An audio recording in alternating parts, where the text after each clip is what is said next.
জি বলুন, যেখান থেকে মনে পড়ে আপনার শৈশব থেকে শুনি। ছোটবেলা থেকেই যখন আব্বু আম্মুর যখন বিয়ে হয়ে যায়, তখন বিয়ের পর আমার এক বোন জন্ম হয়। তো এই বোন জন্ম হওয়ার পর ওই বোনের হচ্ছে এখন জানি না যে জীবিতই হয়েছে না মৃত্যুই হয়েছে। তো এসব তো আব্বু আম্মুর কাছ থেকে শুনছি। তো তখন আমার ফুপু, ছোট ফুপু, আমার জেঠো জেঠাই, আব্বু, এমনকি আব্বুও বলতো আমার আম্মুকে যে তোর কখনো বাচ্চা হবে না, তোর পেটে করে নিয়ে বেড়াইতে পারবি, কখনো কোলে নিতে পারবি না। আমার আব্বু বলতো এবং আমার চাচা চাচি ফুপুরা এরা সবাই বলতো। তো পরে আম্মু বা আব্বু সবাই মিলে অনেক তাবিজ বা অনেক কিছু মানত ছানত করে পরে আমার জন্ম হয়। আচ্ছা, এরপর আপনি প্রথম সন্তান? হ্যাঁ, আমি এখন বর্তমান প্রথম সন্তান। তো পরে অনেক আদরেই থাকি, কিছুদিন অনেক আদরে থাকান। এরপর দেখি প্রায় প্রায় আব্বু আম্মুর দ্বন্দ্ব লাগে। আচ্ছা, এর আগে একটা কথা ভুলে গেলাম, এর আগে হচ্ছে আমার আব্বু, আমার দাদু আর হচ্ছে আমার দাদি দুজনে আব্বুকে একটু সম্পত্তি বেশি দিয়ে গেছে, জমা জমি বেশি দিচ্ছে। আর আমার ছোট ফুপিদের জায়গাও আব্বু লিখে নিছে। আমার জেঠোদেরকে বলছিল যে তোমরা কেউ নিবা নাকি, তখন বলছে যে আমার কাছে টাকা নাই, তুই নিলে নে। আব্বু নিছে। এখন এই নিয়ে আব্বুর সাথে শত্রুতা আমার জেঠোরা চাচারা সবাই। এরপর আব্বুর একবার আমি যখন ছোট ছিলাম তখন আব্বুকে মাইরা আব্বুর মাথা ফাটায় দেয়। আব্বুর প্রায় সারা রাত্রি জ্ঞান ছিল না, ফজরের আজানের সময় জ্ঞান হয়। তো এরপর আব্বুকে নিয়ে গেছে, আমার নানার বাড়ি ছিল পাশাপাশি, 5 মিনিট লাগবে আমার নানার বাড়িতে যাইতে। তো আমার নানা নানি শুনছে, শোনার পর আব্বুরে নিয়ে গেছে, নিয়ে যায় ওখানে ওষুধপাতি করছে, নানা চিকিৎসা করছে, আম্মুকে সহ আমাকে সহ নিয়ে গেছে। আমি তখন ছোট, আর আমি ছোট থেকে আমার এক ছোট খালা ছিল, উনি তখন অবিবাহিত ছিল। উনি আমাকে সবসময় আর কি, ওনাকে জানতাম উনি আমার মা, ওনাকে মা বলে বলতাম। তো ওই খালা আমাকে সবসময় নিয়ে যাইতো, যা খাওয়ানোর দরকার তাই খাওয়াইতো। আর কখনো যদি কানতাম তখন নিয়ে এসে আম্মুর কাছে দুধ খাওয়াই নিয়ে যাইতো। এটা কে ছিল আপনার? এটা আমার ছোট খালা ছিল। আচ্ছা। তো পরে এমন করে দিনকাল যায়। এরপর ভালো হয়ে গেল। আবার যখন ওই যে আব্বুর মাথা ফাটাই দিল, আব্বু তখন কেস করানোর পর আমার জেঠো চাচা সবার গরু ছাগল হাঁস মুরগি সব আছে, কেস করছে। আব্বু একটু সুস্থ হয়েছে হওয়ার পর এখন যখন পুলিশ আসবে ওরা সবাই ভয়ে পালাই গেছে, শ্বশুর বাড়ি ইর বাড়ি সবাই পালাই গেছে আমার জেঠো চাচারা। পরে আব্বু আবার কি করে, আব্বুই কেস দিল, আব্বুই আবার ওদের গরু ছাগল পাহারা দেয়, চোরে যেন না নিয়ে যায়। আচ্ছা, চোরে যেন না নিয়ে যায় এই জন্য পাহারা দেয়। দেওয়ানোর পর কিছুদিন পর ভালো হয়ে গেল, ওদের সাথে মীমাংসা হয়ে গেল। হওয়ার পর এখন ভালোই চলতেছে। এর মধ্যে আবার আমার ছোট ফুপু আছে। ছোট ফুপু দেখি জানি না কি কারণে ছোট ফুপু আসলেই আব্বু আম্মুর সাথে মারামারি শুরু করে দেয়। আমি শুধু খেয়াল করে যাচ্ছি কি ব্যাপার, ফুপু আজকে আসে, যদি সকালে আসে আব্বু সকালেই মারবে, নয়তো রাত্রে মারবে। আর যদি রাতটা মিস হয় পরের দিন সকালবেলা মিস নেই আম্মুর, ওরা মারতো। আমি শুধু দেখতামই। প্রায় 5-10 দিন, 1 সপ্তাহ পর পর কি 2-3 দিন পর পর ফুপু আসতো, বাড়ির কাছে বিয়ে হয়েছে, ফুপু আসলে আপনার মা মারতো, আমার আব্বু আবার আম্মুকে ধরে মারতো। অথচ আমার আম্মুই আমার ফুপুদেরকে সবাইকে সম্মান করতো, সবাইকে খাওয়ান দাওয়ান সব করাইতো, মেহমান হিসাবে যতটুকু সম্মান করার দরকার করাইতো। এখন নিজে খাক না খাক অধিক সম্মান করতো, জানে আব্বু এমন, এই জন্য। তো পরে আব্বু এরপর থেকে আব্বু এখন কাজকর্ম করে ঠিকই, আর আমার আম্মু সাথে মারামারি করে, খাওয়ান দাওয়ান ঠিক দেয় না আম্মুকে, এরপরে মারামারি করে, যতটুকু দেওয়ার দরকার দেয়, আর বাকি টাকা কি করে জানি না। তো ওই যে আমার ফুফুর কাছে যেদিনই কাজ করে আসুক আর কিছু করুক, আমার ফুফুর কাছে যাবে, যাইয়া ওখানে টাকা দেয় না কি করে তা জানি না, আইসায় মারামারি শুরু করবে, ফুফুর বাড়িতে গেলে মারামারি শুরু করে। তো এইসব দেখেই আসতেছি, আস্তে আস্তে যত বড় হই ততই খালি ওই কথাটাই মনে পড়ে যে আম্মুকে কিসের জন্য মারে, বুঝি নাই। মনের ভিতরে এটা একটা সন্দেহ যায়, কিসের জন্য আব্বু আম্মুক মারে। একদিন হলো ইতে গেছি, আম্মু বলছে তোর কাছে আমি থাকবোই না, দেখি বাচ্চারে ফেলাই যাব না, আমি গেলে আবার তোর সবগুলা মিলে আমার বাচ্চারে মাইরা ফেলায় না কি করে। পরে একদিন রাজশাহীতে গেলাম, রাগ করে, আব্বুর সাথে রাগ করে এই মারামারি নিয়ে। হ্যাঁ, রাজশাহী গেলাম, মানে রাগ করে গেলাম। ওখানে আমার আবার ওই যে ফুপু আছে, এই ফুপুর মেয়েরা সবাই ওখানে আছে। তো ওখানে যখন গেলাম, যাওয়ানোর পর থাকলাম 1 মাসের মতো থাকলাম, থাইকা না আব্বুর সাথে কথা বললে আবার সম্পর্কটা ঠিক হয়ে গেল, চলে আসলাম। আসানোর পর আবার ঠিক হয়ে চলতেছে। আমি আবার ক্লাস 6 এ ভর্তি হলাম মাদ্রাসায়। আমার ভাই ছিল না, আমরা ছিলাম 4 বোন, আমি সবার বড়। তো আমি ভাই বানাইলাম এক ছেলেকে, নাম ছিল রাজু। আমি ভাই বানালাম, বললাম। আর ছেলেটা অনেক ভালো ছিল, কথাবার্তা ভালোই লাগতো আমার। আমি বলতাম সবসময় ভাইয়া করে রাখতাম আর বলতাম আপনি আমার ভাইয়ের মতো, হ্যাঁ আপনি আমার ভাই হবেন। ঠিক আছে। কিছুদিন পরে একদিন পরীক্ষার সময়, আমার 6 এ পরীক্ষার সময় জ্যামিতি বক্স নিয়ে গেছি। এই জ্যামিতি বক্স উনি নিয়ে ওনার পরীক্ষা সব একটা হল বানাইছে, এই হলে পরীক্ষা হচ্ছে। উনি আমার পাশের সিটে ওই জ্যামিতি বক্স নিয়ে, ওনার সাথে কেমন জানি একটা সম্পর্ক হয়ে গেল। উনি সবাইকে বলে যে ওটা তোর ভাবি, কি ওর সাথে আমি প্রেম করি। আমি কই ছি, আপনাকে না আমি ভাই বলে বললাম আর আপনি আমাকে এসব করে সবার সামনে ব্ল্যাকমেল করতেছেন, সবাই বলতিছে এসব কথা। তো উনি তারপরে দেখলাম যে না, এমনি কথাবার্তা বলি, তারপরে সম্পর্ক আছে, কথাবার্তা ভাই হিসাবেই আমি কথাবার্তা বলি। ও জানি না, ও ভালোবাসে, যে প্রেমের সম্পর্ক যেটা, ও আমাকে বিয়ে করতে চায়, সেই প্রেম করবে সবাইকে বলে। তারপর কিছুদিন পর ওই আমাকে একটা চিঠি দিছে। আমি আবার আরেক মাদ্রাসার ভিত্তে করতে যাই, আরবি সাবজেক্ট পড়তে যাই আর কোরআন শরীফ পড়তে যাই। তখন ও আমাকে একটা চিঠি দিছে ওই হুজুরের কাছে। হুজুরের নাম ছিল ওবায়দুল। তো ওই হুজুর লম্বা চূড়া অনেক ছিল আর বয়সে অনেক সিনিয়র। আমার বয়স তখন কেবল 15 বছর না 14 বছর, আর ওনার মনে হয় 25-26 বছর হবে।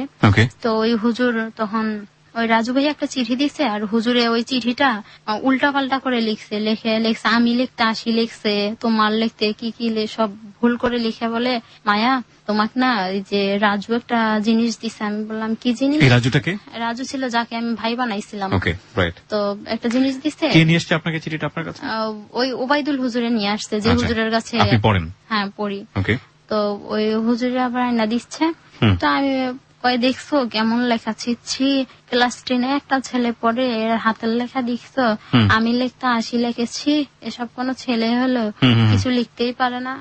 আমিও বললাম ছি, এটা কোনো লেখা হলো, আমি লিখতে আসি লেখে কি সব লেখা, দেখি মূর্খ তো ভালো আছে, সামনেই বললাম। বলে পরে আমি চলে গেলাম ওখান থেকে।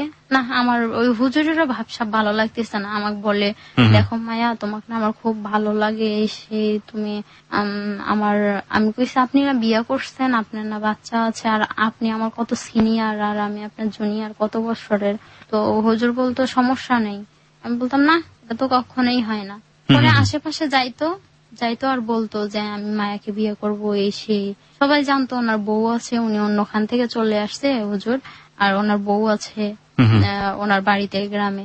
তো এরপর যখন পড়াইতে একদিন হুজুরে আমারে বলতিছে, আমার বউ না দেখো ছবি, লবণের বস্তা এটা, আটার বস্তা এটা, আমি দেখতেই পারি না, জানো মায়া তোমাকে আমার অনেক ভালো লাগে। আমি বলতাম ভালো লাগে, সমস্যা কি, ভালো তো লাগতেই পারে সবাইরে, তোমার কথাবার্তা। তখন আপনার বয়স কত? তখন আমি ক্লাস 7 এ পড়ি। ক্লাস 7 এ পড়ি, আর ওনার বয়স প্রায় 26 থেকে 27 হবে, এর বেশি হবে। তো পরে উনি আমাকে সব বলতেছে, আমি কিছু না মনে করে আমি ওনার কাছ থেকে পড়াই ছাইড়া দিলাম, যা পড়বই না, যেহেতু এত ডিস্টার্ব করে, রেগুলার রাস্তায় দাঁড়াইয়া এভাবে কথা বলে, মানুষ তো খারাপ বলবে, মানুষ তো সন্দেহ করবে। তো পরে যখন আমি যাই মাদ্রাসায় যাই, ঠিকই আমি যে মাদ্রাসায় ভর্তি হয়েছি ক্লাস 7 এ পড়ি, তখন আমি ঠিক হয়ে যাওয়া আসা করি, আর ওনার কাছে প্রাইভেট সাইরা দিলাম। আর ওই কোরআন শরীফ পড়া ওনার কাছ থেকে সাইরা দিয়ে আমি ওখান থেকে শুনলাম যে আমি মাদ্রাসায় ঠিক মতো যাওয়া আসা করি। তো এভাবে অনেকদিন গেল। আবার এই রাজু ভাইয়া আমার সাথে আবার এভাবে কথা বলতিছে কন্টিনিউ, যে আমি আবার কথা বলতেছি ওর সাথে ভাই হিসাবে, ওই জানি না কি হিসাবে কথা বলতিছে। তো পরে আবার আমার এক বোনের ননদ এই দেব ছিল, ও আবার ওই স্কুলে পড়ে, ওই মাদ্রাসায় পড়ে। ও আবার শুরু করলো আমি মায়াকে বিয়ে করব, মায়াকে আমার খুব ভালো লাগে, সে অনেক কথা বলতো। তো আমি এসব কেয়ার করতাম না, আর কানও দিতাম না, জায়গা কে কি বলে বলুক। আমি ঠিক ওই স্কুলে মাদ্রাসায় যাওয়া আসা করতাম। মাদ্রাসায় যাওয়া আসা করানোর পর না, এখানে দেখতেছি এসব ভালো লাগতেছে না। এসএসসি পরীক্ষা দেওয়ানোর পরে কিছুদিন পরে আবার যখন ইন্টারে ভর্তি হইলাম, তখন আবার ঢাকা চলে আসলাম।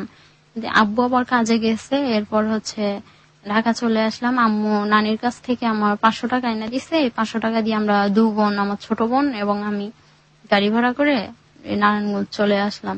আসানোর পর এক চাচুর সাথে আসছি। উনি 2-3 সন্ধ্যা খাওয়ানোর পর আলাদা করে দিল, আলাদা বাসা নিয়ে দিল, ওখানে থাকি। ঢাকা শহরেই প্রথম হ্যাঁ, আসা? ঢাকা শহরে প্রথম। কেন আসা। আসলেন আপনি ঢাকা শহরে? ঢাকা শহরে দেখতেছি যে পরিবারের আর্থিক অবস্থা ভালো না, আবার আমরা 4 বোন, কি করবে আব্বু, আর আমি তো বড়, আমার একটা বড় ভাই নাই, আর আব্বু তো সেরকম না, এখন কি করব? আম্মুকে এভাবে বলতাম। এর ভিতরে আব্বুর একটা ছিল 1200 মডেলের নোকিয়া সেট আছে না, এই নোকিয়া সেট ছিল, এ দিয়া প্রায় রং নাম্বারে কথা বলতাম এর সাথে। মানে কথাগুলো কেন বলতেন আপনি? এমনি বলতাম, মন চাইতো, ভালো লাগতো যে সবাই প্রেম করতেছে, আমি এমনিও কথা বলি, দেখি কেমন মানে ওই লাগে। সময়টা এসএসসি পরীক্ষার পরে সময় হাতে ছিল, বসেই ছিলেন? বসেছিলাম, তো রং নাম্বারে ফোন আসে, আমি কথা বলি। এরপর এক সময় একটা ফিমেল ভোকাল শুনলে তো অনেক বেশি ইন্টারেস্টেড হওয়ার কথা না, স্বাভাবিকভাবেই ছেলেরা? না, এটা বিধায় না। আমি এখন ভাবতেছি যেহেতু সবাই কথা বলে, এখন আমিও বললে দেখি কি হবে, প্রেম করলে কি হয়। তো আমিও এখন কথা বলতেছি, একটা ছেলের সাথে কথা বলি, ওর বোন হচ্ছে ডাক্তার।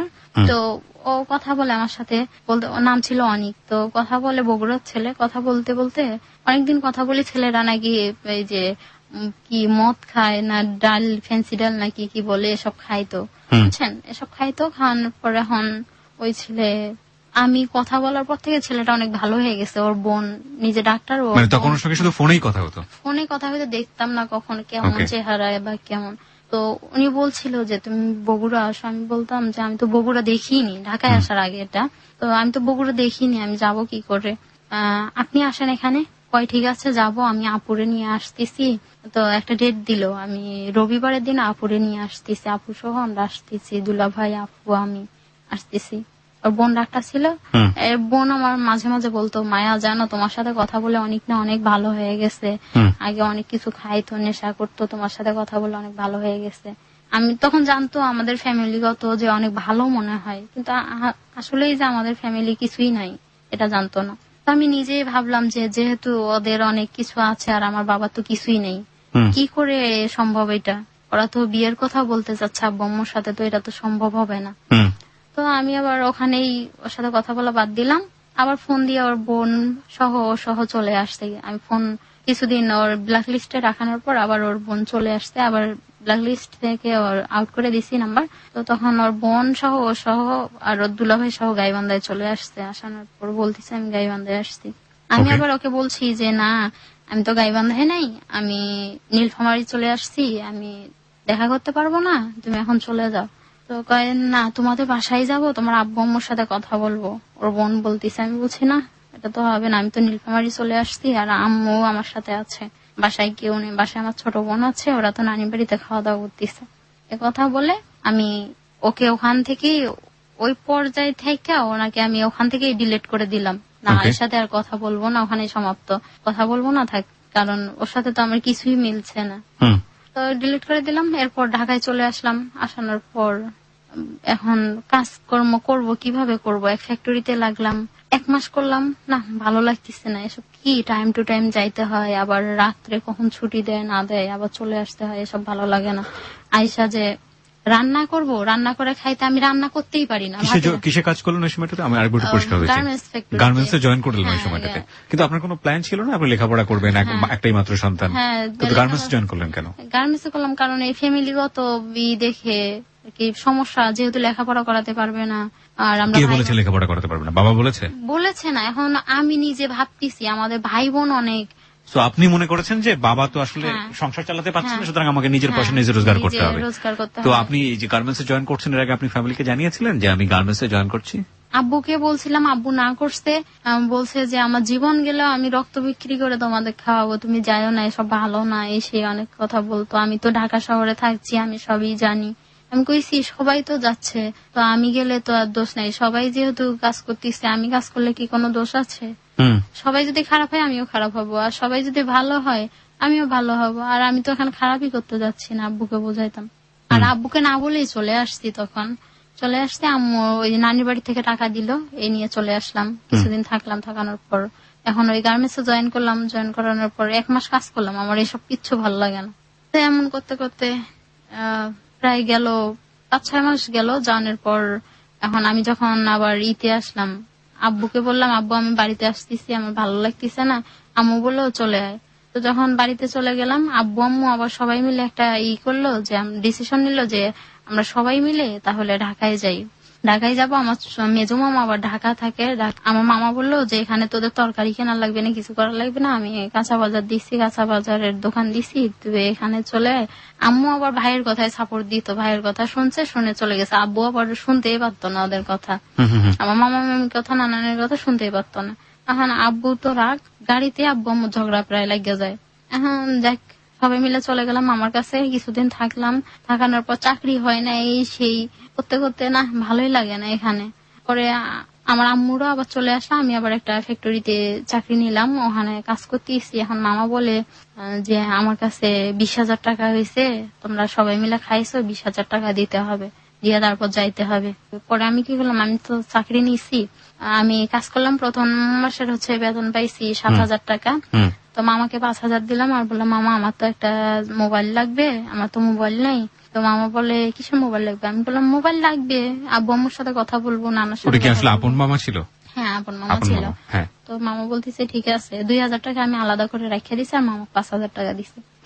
আমার টাকা পরে বের করে দিলাম, মামা তুমি আমার জন্য একটা সেট কিনে নিয়ে আসো, যে কোনো সেট হলেই হবে, শুধু যেন কথা বলা যায়। পরে মামা ওই 2,000 টাকা নিয়ে আমার কাছে সেট টেট কিছু কিনে দিল না। এখন এই মাস যাইতেছে, মামার জিগাই মামা তুমি আমার মোবাইল কিনে দিলা না কিসের জন্য? মামা বলে যে টাকাটা না আমার খরচ হয়ে গেছে। আমি আর কিছুই বলতে পারতেছি না, কারণ মামা তো একসময় আদর করছিল। এখন 3 মাসের বেতন দিয়ে মামারে ওই যে 2,000 টাকা দিছিলাম না সেট কেনার জন্য, মামা আমাকে কিনে দেয়নি। তো মামার সাথে কিছু নিয়ে আমার মন খারাপ, মনে মনে আমি ভাবতেছি যে মামা এমন করতে পারলো। এভাবে করে 3 মাস আমি আবার কাজ করলাম, পরে মামাকে 20,000 টাকা 19,000 টাকা আমি দিয়ে চলে আসলাম, আবার গাজীপুরে নারায়ণগঞ্জে চলে আসলাম গাজীপুর থেকে আব্বু আম্মুর কাছে। আইসা দেখি আব্বু আম্মু আবার গেছে, গাইবান্ধা চলে গেছে। এর ভিতরে আমার হাতে ছিল কিছু টাকা, এই টাকা আবার আমি আম্মুকে বললাম আম্মু তুমি না আমার ছোট ভাই ছিল, যে ওই ছোট ভাইয়ের জন্য তুমি মানত করছিলা ছাগল কুরবানি দিবা না কি দিবা, তো তুমি এই টাকাটা নাও, নিয়ে ওরে দিয়ে দিও, এই কুরবানি দিয়ে দিও। পরে আম্মুকে এই টাকা দিলাম, দিয়ে আব্বু আম্মু আবার আমি যখন নারায়ণগঞ্জ গেলাম, আব্বু আম্মু কিছুদিন পরে 5-6 দিন পরে আব্বু আম্মু চলে আসছে, গাইবান্ধা থেকে নারায়ণগঞ্জ চলে আসছে। আসানোর পর আসিয়া ঝগড়া লাগিয়ে দিছে আব্বু আম্মু, এই বাসার সামনে কি অনেক মানুষ, এর ভিত্তি মারামারি শুরু করে দিছে। এরপর আমি আবার করলাম, চাকরি নিলাম। চাকরি কই নেব, পরে একটা ফ্যাক্টরিতে চাকরি নিলাম। ওই ফ্যাক্টরির মালিক 3 জন, পার্টনারে ব্যবসা করতেছে 3 জন। তো ওই ফ্যাক্টরিতে আমি চাকরি নিলাম, চাকরি করতেছি। 1 তারিখে। এই ফ্যাক্টরির নাম কি ছিল? আবিল্লা ফ্যাশন ছিল। আবিল্লা ফ্যাশন, ওকে। তো আমি আবার করতেছি যে এটাতে যখন চাকরি করতেছি, 1 তারিখে জয়েন করছি, তো 5 তারিখে আবার ছাড়ের কাছ থেকে, ওই বসের কাছ থেকে ছুটি নিলাম। বস আমার না ছুটি লাগবে, আমার পরীক্ষা একটা আছে, আমি পরীক্ষাটা দিয়ে আসবো, এক সাবজেক্টে ফেল করছিলাম। উনি বলার সাথেই জানি আমার 2,000 টাকা হাতে বের করে দিল, যে ঠিক আছে যাও তুমি। তো উনি আমার ছোট বোনের কাছ থেকে শুনতো আমাদের বাড়ি কোথায়, এই সেই, আবার আমার ইটি আছে, ছবি টবি আছে, জন্ম নিবন্ধনের কার্ড আছে, সবকিছু কাগজপাতি ওনার কাছে আছে। জানি না উনি কি হিসাবে চলে গেছে গাইবান্ধায়। আমি যখন গেলাম, গাইবান্ধায় চলে গেলাম, উনি 2,000 টাকা দিল। তো 5 তারিখে আমি রাত্রে রওনা দিলাম গাইবান্ধা। 7 তারিখে আমার পরীক্ষা আছে।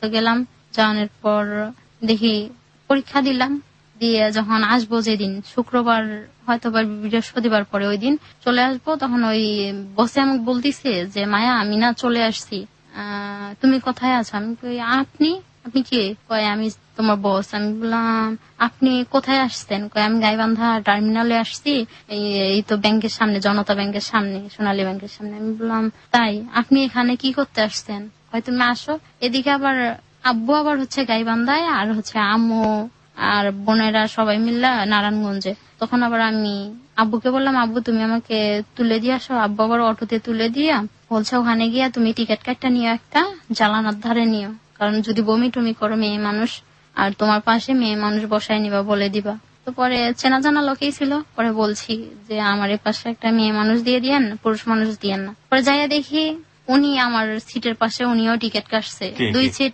আমার ওই সে বস, যে বস বললো যে আমি এখানে চলে আসছি, মায়া তুমি কোথায় আছো? বসের নাম কি ছিল? হাসান, ওকে। তো পরে এখন উনি আবার বললো যে আমি এখানে চলে আসছি। আয়সা দেখি উনি আসছে, পরে বললাম স্যার আপনি এখানে কেন? বলে যে চলে আসছি, ভালো লাগছে তাই চলে আসলাম, দেখতে আসলাম গাইবান্ধা কোথায়। দেখি তো আগে মনে করতাম ক্ষেত, মনে হয় এটা তো ভালোই তো লাগে গাইবান্ধা এলাকাটা। অনেক আমি কিছু ঠিক বললো। মানে বুঝলাম না ওনার বাড়ি কোথায়। ওনার বাড়ি নারায়ণগঞ্জে। নারায়ণগঞ্জে। হ্যাঁ। তো আপনি বাসে করে 5 দিন চাকরির বয়স যখন, তখন আপনার বাড়িতে যাচ্ছেন বেড়াতে, হ্যাঁ, বেড়াতে সেই সময় আপনার পাশের সিট পড়েছে ওনার। হ্যাঁ, উনি ওখানেই চলে গেছে, আমাকে নিতেই চলে গেছে, যে ও তো চলে আসবে, ওর সাথে আমিও চলে আসবো। ওখান দেখতে গেছে যে ওদের বাড়ি কোথায় বা ওরা কি ফ্যামিলি আর কি অবস্থা ওদের। আমার কাছে বিষয়টা খুবই ইন্টারেস্টিং মনে হচ্ছে।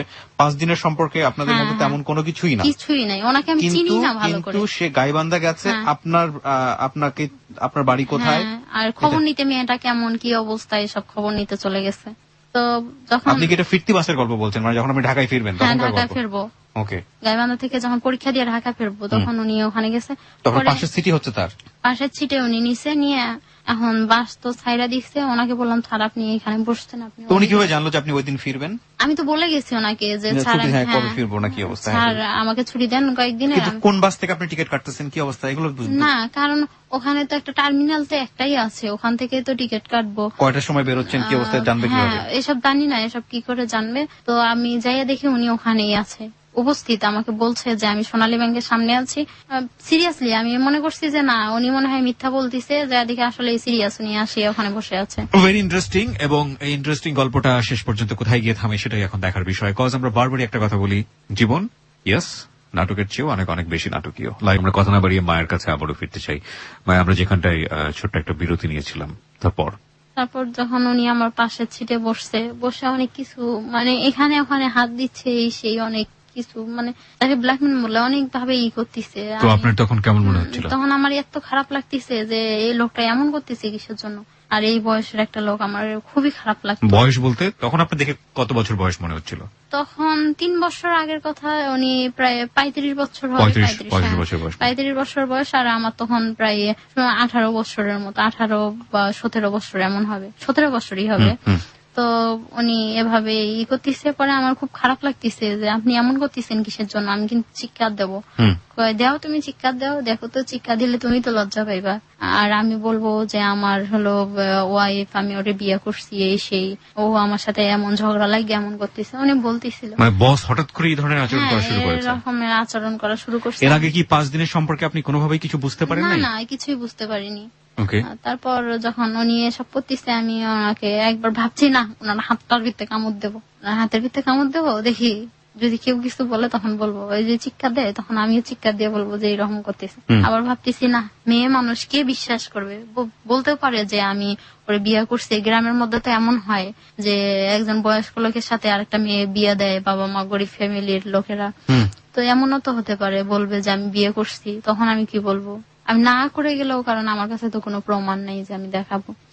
তো এই অনুযায়ী আমি এভাবেই চলতেছে, গাড়ির ভিতরে এমনি করতেছে, না করতেছে সেই করে। পরে এখন আমি যখন চলে আসলাম ঢাকা, মিরপুর না কোন জায়গায় চলে আসলাম, উনি আমাকে ওখান থেকে নামাইলো, বললো যে আমি যা বলবো তাই শুনবা, হয়তো বা দেখো কিন্তু তোমার পরিণতি খুব খারাপ হবে, এসব বলতো। এগুলো কথা বলতো? হ্যাঁ, এসব বলতো। আমার আবার ভয় লাগতো, আমি তখন কি বলবো, আমি চুপ করে আছি। কারণ উনি এখন যেটা বলতেছে আমার তাই করা লাগবে, না হলে যদি আবার উনি একটা কিছু করে ফেলে। পরে উনি আমাকে নামতে বললো, বাস দাঁড়ালো, নামতে বললো, আমিও নামলাম, উনিও নামলো। তো এখন এক বাসায় নিয়ে গেল, নিয়ে যাওয়ার পর যে বাসায় নিয়ে গেল, আরেকটা ছেলে ছিল ওনার সাথে, ওই ছেলে সহ ওই বাসায় নিয়ে গেল। ওই ছেলের আবার মামি লাগে 2 তলা না 3 তলায় থাকে, ওখানে নিয়ে গেছে। নিয়ে যাওয়ার পর আমার তো কেমন যেন লাগতেছে, আমার মনটা। 5 দিনের সম্পর্কে আপনাকে অন্য কোথাও এরকম ভাবে নিয়ে গেল, আপনি কিছু বললেন না? আমি কি বলবো, ওনাকে অনেক কিছু বলছে, উনি বলছে তুমি আমার কি করতে পারবা, তুমি কি করতে পারবো, অনেক কিছু বলছে। তো আমি বললাম যে না, আব্বু আম্মুকে যদি বলে দেয় ছবি নিয়ে যায় বা কিছু নিয়ে যায়, আব্বু আম্মু তো যদি আবার মনে করে যে ছবি নিয়ে গিয়ে, ওই যে ছবি দেওয়া ছিল ওখানে ফ্যাক্টরিতে যে ছবি দেওয়া থাকে, পরিচয় পত্র দেওয়া থাকে সব, তো ভাবতাম যদি এসব আব্বু আম্মুকে দেখায়, আব্বু আম্মু আমাকে অবিশ্বাস করবে, এই সেই অনেক কিছু। উনি কি আপনাকে ধরনের কোনো ব্ল্যাকমেইল কথাবার্তা বলছিল? কি বলতো যে দেখো এসব ছবি, তোমার ছবি কিন্তু ফেসবুকে সাইডা দেবো, এ করবো সে করবো, অনেক কিছু বলতো। তুমি আমার কথা রাজি হও। পরে আমি বললাম রাজি হলে ভালো। রাজি বলতে কি বোঝাচ্ছিল? উনি আমাকে যা বলবে আমি তাতেই রাজি হব, উনি যদি আমাকে কোথাও নিয়ে যাইতে চায় তাই রাজি হয়ে যাব, তাহলে কোনো সমস্যা হবে না, এসব বলতেছে। ওকে। তো এখন গেলাম ওই বাড়িতে গেলাম, জানার পর ওই বাড়িতে আপনি কি মানে গাইবান্ধা থেকে সরাসরি ওই বাড়িতে? হ্যাঁ ওটা ওই কোথায় ছিল? বাড়িতে, ঢাকাতে? হ্যাঁ ঢাকায় কোন জায়গা যেন ওটা। হুম। তো ওখানে নিয়ে গেল, জানার পর নামলাম, নামে ওই বাড়িতে যখন গেলাম ওই ভাই সহ আমি সহ আর ওই যে আমার বস কোন ভাই সহ, এটা? ওনার পরিচিত এক লোক, কারণ ওনাকে এখন- সাথে নিছে? হ্যাঁ সাথে নিছে, আর ওনারই মামির বাড়ি আর মামার বাড়ি। এখন উনি আছে, গেলাম, ওনারা মনে হয় খাওয়া দাওয়া করলো না কি করলো, আমার খাইতে বলছে, আমি তো বাসে এমনি বমি করে আসছি, হুম। মাথা টাথা ঘুরাচ্ছে। পরে আমি একটু ফ্রেশ হলাম, ফ্রেশ হয়ে আইসা যখন বসলাম, উনি দেখি দরজাটা লাগাই দিল, লাগাই দিয়ে যা অনেক কিছু মানে হস্তা ধস্তা কইরা উনি ফিজিক্যাল রিলেশন করানোর পর আমি তো অনেক কান্নাকাটি, আমি চিল্লা। এইরকম একটা বাড়ির মধ্যে এরকম একটা সম্পর্ক হলো, আপনি রিলেশন কিভাবে করতে দিলেন? আপনি চাইলে তো সেটা প্রোটেস্ট করতে পারতেন। আমি তো চাইছিলাম, কিন্তু না, দেখতেছি ওরা সবাই এখন ওনারে 500 টাকা দিল, উনি চুপ, মহিলা চুপ থাকলো। মহিলাও দেখতে জানি কেমন লাগতেছে আমার কাছে, ওকে। কান্দিছি, অনেক কান্নাকাটি করলাম, আব্বুরে ফোন দেবো, আম্মুরে ফোন দেবো, ফোনটাও বন্ধ করে রাখছে না কি করলো হাত থেকে নিয়ে। পরে ফিজিক্যাল রিলেশন হয়ে যাওয়ার পর আমি হাঁটতেও পারতেছি না, লড়তেও পারতেছি না, এখন কি করব আমি। পরে আবার বললো যে ফ্রেশ হয়ে আসো এখান থেকে। পরে আবার ওয়াশরুমে গেলাম, ফ্রেশ ট্রেশ হয়ে আসলাম, আসানোর পর বোরকা পরলাম, পরে যখন গাড়িতে উঠলাম উনি বলতিছে আজকে কাজী অফিসে চলো। আমি বললাম কিসের কাজী অফিসে যাবো আমি? কয় তোমাকে আমি বিয়ে করবো। আমি বললাম না, আপনার কাছে তো আমি বিয়ে বসবোই না, আর আপনি আমার করবেন কোত্থেকে, এসব বলতাম। তারপরে এখন গেলাম বাড়িতে, যখন গেলাম যাইতে অনেক রাত হয়েছে, আম্মু বলতিছে আব্বু বলতিছে তোমার না আসার কথাই, কয়টা বাজে, কতক্ষণ লাগে তখন মা গাইবান্ধা থেকে কই আসতে? থাকতো, বাবা কই থাকতো? সবাই নারায়ণগঞ্জে, আমি তো নারায়ণগঞ্জে পরীক্ষা থাকতো। দিতে গেলাম। ওকে, হ্যাঁ। তো এখন আম্মু বলতিছে যে তুমি এত দেরি হলো কেন তোমার? আবার আমার আম্মুর একটা ছিল যে রাস্তাঘাটে চলে আসলে, দূর থেকে আসলে হাত মুখ বা ফ্রেশ গোসল হয়ে একবার খাওয়া দাওয়া করা। তো আম্মু এসব বলতো, জানি আম্মু সব করতে বলবো। এখন গেলাম, গিয়ে আম্মু বলতেছে হাত মুখ ধুইবা না, গোসল করবা, কি করবা, করে আসো, আসা ভাত টাত খাওয়া। আমি আবার কি করলাম, গোসল করলাম, গোসল করে ভাত খায়, ভাত কি খাবো, আমি খালি কাঁদতেছি, আমার মনটা খুব খারাপ, আর বলতেও পারতেছি না আম্মু, লজ্জাও পাইতেছি, আবার বিশ্বাস করবে কিনা এটাও তো সন্দেহ। তো কিছু বলতেছি না আম্মুকে। তো খাওয়া দাওয়া করলাম, একটুখানি খাইলাম। আমার বোন বলতেছে আপু কান্দে কিসের জন্য, আমি তো বুঝি না। বললাম কান্দিছি না, আমি সারা রাস্তায় বমি করতে করতে আসছি, আমার শরীরটা ভালো না রে, মাথাটা ঘুরাইতে আছে। যখন 2-3 দিন পর আবার আমি ওনার ফ্যাক্টরিতে যাব, উনি আমাকে না করতেছে তুমি ফ্যাক্টরিতে আসো না। এসে 15 দিন ডিউটি করলাম। ওকে। 5 দিন বাদ দিয়ে 10 তারিখে ছুটি নিয়ে 10 তারিখে আপনার সাথে যে ঘটনাটা ঘটলো, আপনি পরিবারের কারোর সাথে এটা শেয়ার করলেন না? কারো কাছে শেয়ার করি, কেন করলেন না? জাস্ট আজকেই বলতেছি প্রথম। আজকেই প্রথম বলতেছেন রেডিওতে? হ্যাঁ আজকেই প্রথম। এর আগ পর্যন্ত কেউ জানে না এটা? কেউ জানে না এটা, কেউই জানে না? কেউ জানে না, শুধু আমার যিনি করছে উনি জানে আর আমি জানি। তো আপনি কেন বললেন না কাউকে? বললে আম্মু যদি বলে যে তোরই দোষ, মানুষ কি করে এমন করতে পারে, আবার কাউরে বললে মানুষও খারাপ বলবে, কি বলবে। উনিও বলছে যে সব কাউকে বলবা না। একটা জিনিস খুব ইম্পর্টেন্ট প্রিয় শ্রোতা, সেটা হচ্ছে যে একটা মেয়ে যদি তার ফ্যামিলিকে ইনসিকিউর মনে করে এইসব জায়গাটাতে, যে কোনো সেক্সুয়াল হ্যারাসমেন্ট কিংবা কোনো ধরনের শারীরিক নির্যাতন, সেটা তার পরিবারের জন্মদাতা বা জন্মদাত্রী যিনি আছেন তাকেই যদি বলতে না পারে, তাহলে সে কাকে বলবে? এই যে ইনসিকিউরিটি জায়গাটা, এটা কিন্তু আমাদের পরিবারে আছে। কোনো মেয়েকে কিংবা কোনো ছেলেকে জন্মের পর থেকেই যদি এই ধরনের শিক্ষা দিয়ে বড় করা হয় যে নিজের ব্যক্তিগত জীবনে এই ধরনের ঘটনা ঘটে যাচ্ছে, বা এরকম ঘটনা ঘটলে সমাজে মুখ দেখানো যাবে না, এরকম ঘটনা ঘটলে আপনি সমাজে বাবা হয়ে মুখ দেখাতে পারবেন না, তাহলে ওর জীবনে এরকম একটা অনভিপ্রেত ঘটনা ঘটলেও কিন্তু কখনোই আপনাকে বলার মতো সাহস পাবে না, যেটা এই মেয়ের ক্ষেত্রে ঘটেছে। এবং আমার বিশ্বাস সমাজে এরকম ঘটনা অহরহই ঘটে, যেটা মেয়েরা পরিবারে বলতেও অনেক সময় অনিরাপত্তায় ভোগেন। ওকে, বলুন তারপরে এভাবে যাচ্ছে। এরপর 11 তারিখে তো ওনার ফ্যাক্টরিতে আবার চলে গেলাম, যে কাজ তো আম্মু আবার বলে যাচ্ছিস না কেন। আমার তো মনে আছে যে আমি যাব কি না, কি অবস্থা, আবার যদি এমন করে উপরে কোথাও অফিসে নিয়ে যায়, তখন যদি আবার এমন করে, আমার ভয় আছে এটা। পরে আবার কথা উনি ফোন নাম্বার দিয়ে, ওনার ফোন নাম্বারটা আমার কাছে আছে আর আমার ফোন নাম্বার ওনার কাছে আছে, কি করে নিছে তাও জানি না আমি। তো পরে উনি ফোন দেয়, কথা বলি, এর ভিত্তি কেমন জানি একটা লাগে যে কথাবার্তা বলি, কিন্তু কি হিসাবে বলি তা জানি না, কি হিসাবে কথাবার্তা বলি। বলতেছি সবাই বলে এই লোকটা অনেক খারাপ, এই সেই, এই অনেক খারাপ আছে, সবাই বলতো। আমি বলতাম খারাপ আছে যেহেতু আমার সাথে এমন করছে, এই লোকটাকে ভালো করা তো কোনো ব্যাপারই না, যেহেতু অনেক খারাপ ছেলেকে ভালো করে আসছি, ফ্যাক্টরি থেকে বন্ধ আপনাকে হলাম। আমি একটা প্রশ্ন করতে চাই, আমার এইটা গল্পটা বোঝার জন্য প্রশ্নটা করাটা জরুরি, but this is a very sensuous question, but আমাকে করতেই হবে। সেটা হচ্ছে যে আপনি যেহেতু তার দ্বারা রেপ হলেন, সেই দিন কি আপনাদের সম্পর্কের মধ্যে এমন কোন আলামত ছিল যেটার কারণে উনি আপনার প্রতি খুব বেশি অ্যাট্রাক্ট ফিল করেছেন? আমি যেটা বলতে বোঝাচ্ছি, সাধারণত প্রথম সম্পর্কের ক্ষেত্রে এই ধরনের কোন ফিজিক্যাল আলামত থাকে। হ্যাঁ, উনি বলছে যে কি যে বলে যে তুমি ইনটেক অনেক কিছু বলছে। Okay, fine, I got your answer. এই কারণও হতে পারে যে এই লোকটার ওর প্রতি একটা বিশেষ আগ্রহ জন্মেছে, এবং সে আগ্রহের জায়গা থেকে প্রথম এই সম্পর্কে যাওয়ার পরেই, যদি ওনার ক্যারেক্টারের মধ্যে জিনিসটা থেকেই থাকে, আমরা জানি না আছে কিনা, প্রথম এই ধরনের সম্পর্কে যাওয়ার পরই ওকে অফার করেছে বিয়ে করার জন্য। This is the very very, মানে কি বলবো, ইনহিউম্যানিটিক অ্যাটিটিউড, অফকোর্স। বলুন তারপর। তারপর এখন আমি ওখান থেকে চাকরি বাদ দিলাম, উনি যেহেতু বলতেছে যে তুমি কাজ করো না এখানে। এখন অন্যখানে যখন কাজ নিলাম, কাজ করতেছি অন্য ফ্যাক্টরিতে, কাজ করতে করতে প্রায় 17 দিন কাজ করলাম। 18 দিনের দিন শুক্রবার পড়ছে। এখন শুক্রবারের ডিউটি ছিল, আমি যাব 8টা বাজে চলে যাব। তখনই উনি আমার সামনে এসে দাঁড়াইছে, মায়া তুমি চলো, আমি তোমাকে বিয়ে করবো। এসে আমি বলছি না তোমাকে কখনো কষ্ট দেব না, অনেক কিছু বলতিছে, বুঝাচ্ছে। ওই ঘটনার পরে কি আপনার হ্যাঁ। সঙ্গে কি আর কোন শারীরিক সম্পর্ক না, না, ওই এরপর ঘটনা পর্যন্ত হয়নি? না, হয়নি। ওকে। বলতিছে যে মায়া আমি তোমাকে বলছি না আমি তোমাকে বিয়ে করব, তুমি আমাকে ভুল বোঝো না, বুঝছো? আমি তোমাকে বলি আমার বউ নাই, বাচ্চা একটা আছে, এটা হচ্ছে প্রতিবন্ধী। বউ নাই, বাচ্চা একটা আছে মানে? হ্যাঁ, মানে আগে একটা বিয়ে প্রথম করেছিল, যখন বিয়ে করছে ওই ওয়াইফ হচ্ছে চলে গেছে, বাচ্চাটা যে এই প্রতিবন্ধী বিধায় চলে গেছে নাকি ওয়াইফে চলে গেছে জানি না। তো পরে ওই ওয়াইফ চলে গেছে, ওই বাচ্চা আছে, কয় আমার ওই বাচ্চার জন্য তোমাকে চিন্তা করতে হবে না, ওর জন্য আমার মাই যথেষ্ট।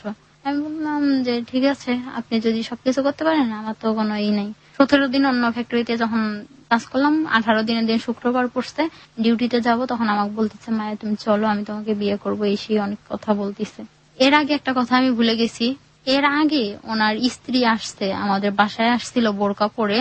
ওনার ফ্যাক্টরিতে যখন কাজ করতাম ওই সময় এক লকমিন ছিল ছেলে, ওই ছেলে আমার ম্যাডাম বলে ডাকতো, তো ও সহ চলে আসছে। চলে আসানোর পর রাত্রে প্রায় রাত 10টা বাজে, আব্বু তখন গাইবান্ধা ছিল।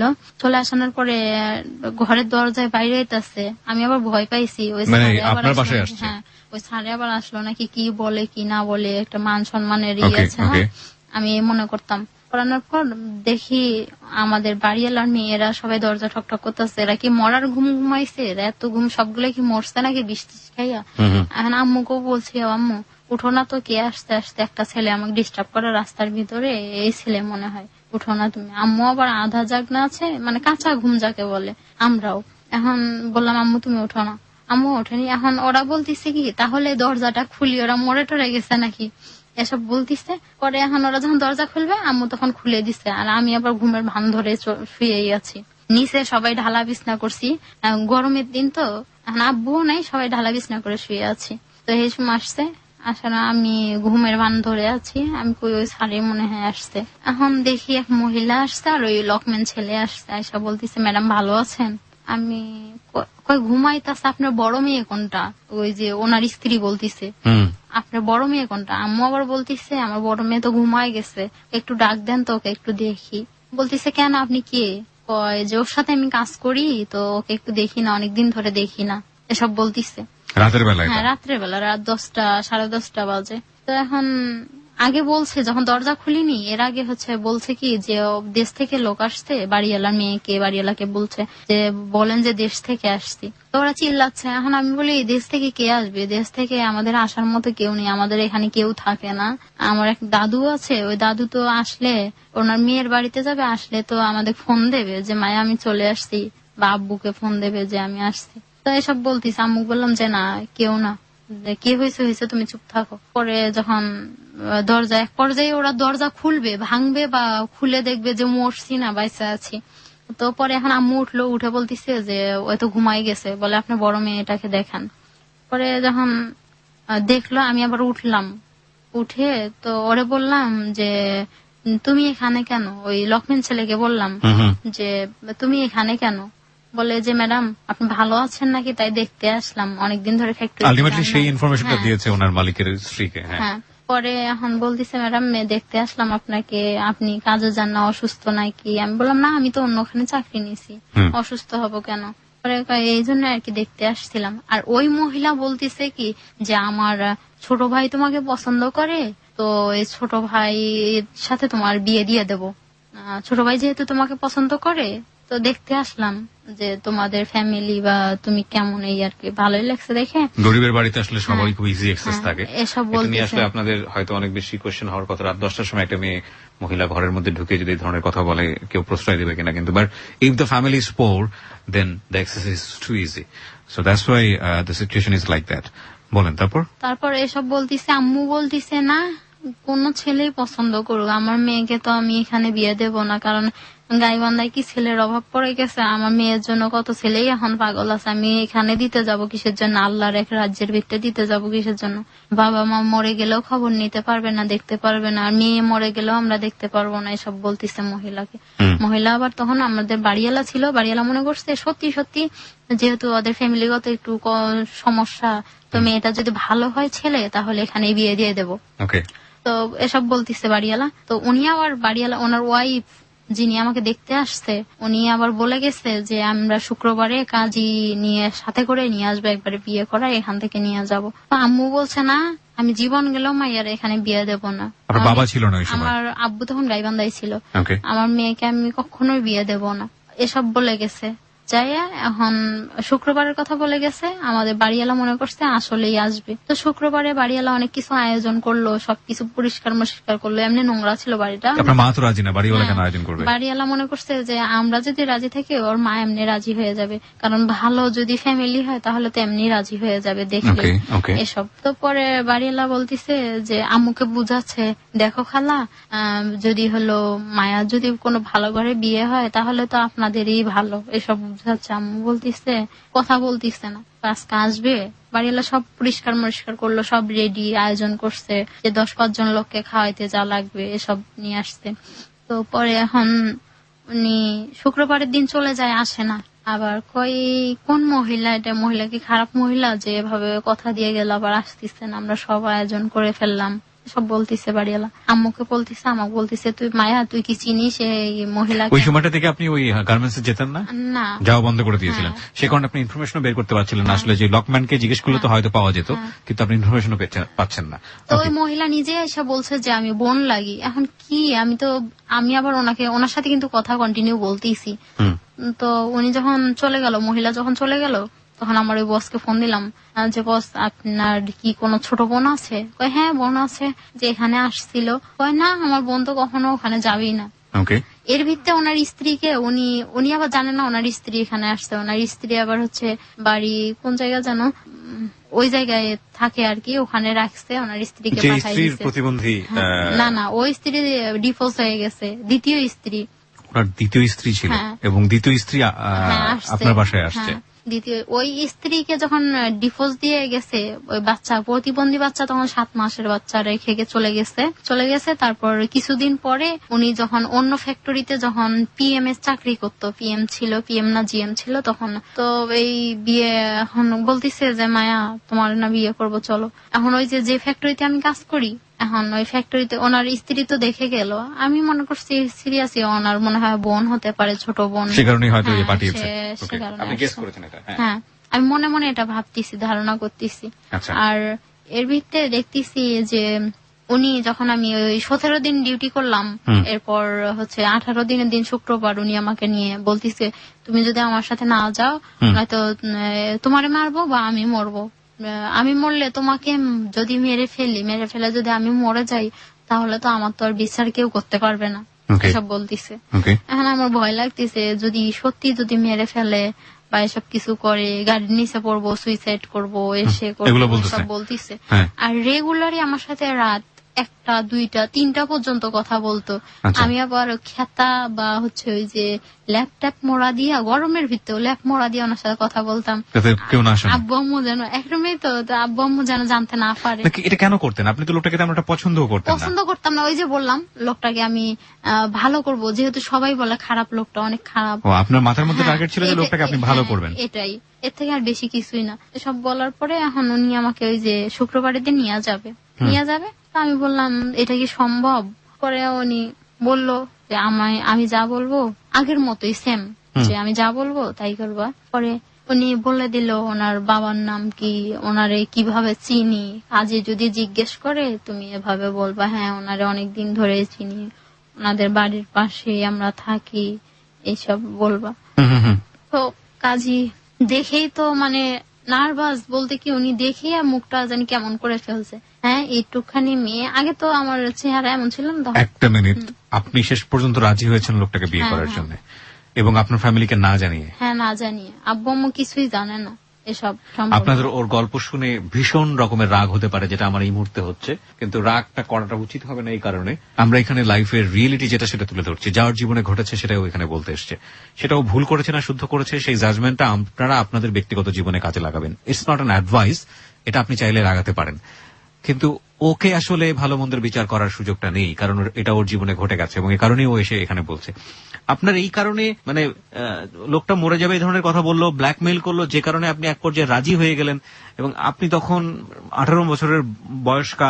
আপনার মাথার ভিতর কি এই জিনিসটা একবারও আসলো না যে লোকটাকে আমার একটু দেখা উচিত, পরিবার কোথায়, কি করে না করে? কিচ্ছু না? তখনই সবসময় যখন বেকার থাকতো, অফিস থেকে গিয়ে যখন বেকার থাকতো, একটা ডাক্তারের দোকানে বসে থাকতো, ওর বন্ধুর দোকান। তো উনি আবার, আমি বলতাম কোথায় ডাক্তারের দোকান, আমি ওনাকে জিজ্ঞেস করব, বলে তুমি যদি আমাকে এইটুকু বিশ্বাস না করতে পারো, তুমি আমাকে ভবিষ্যতে তোমার সাথে আমি সংসার করব কি করে, বা তুমি করবা কি করে? এভাবে মার কসম খাইতো, নিজের কসম খাইতো, চোখ নিয়ে কসম করতো, আল্লাহর কসম। 18 বছরের বয়স অনেক বেশি উত্তাল বয়স, অনেক বেশি ক্রেজি এজ, এবং টিনেজ বয়সে অনেক অনেক কিছুই বিলিভ হয় মনের মধ্যে, অনেক বেশি সহজ থাকে, অনেক বেশি নরম থাকে মন। এবং ওই সময়টাতে একটা কথা আছে, মুরব্বীরা বলেন কাকপক্ষীও নাকি ভালো লাগে। যাই হোক, আমরা এই এজের গল্পে আছি, এবং ওর জীবনে যেটা ঘটে চলেছে সেটা সত্যি সত্যি অবিশ্বাস্য। গ্রামের একজন সহজ সরল দরিদ্র পরিবারের একটি মেয়ে শহরে এসে গার্মেন্টসে কাজ করে, এবং সেই গার্মেন্টসে কাজ করতে গিয়ে এক ধরনের মেন্টালি ব্ল্যাকমেইল হচ্ছে গার্মেন্টসের বসের দ্বারা। সেটা শেষ পর্যন্ত কোথায় গিয়ে গড়িয়েছে সেটাই দেখার বিষয়।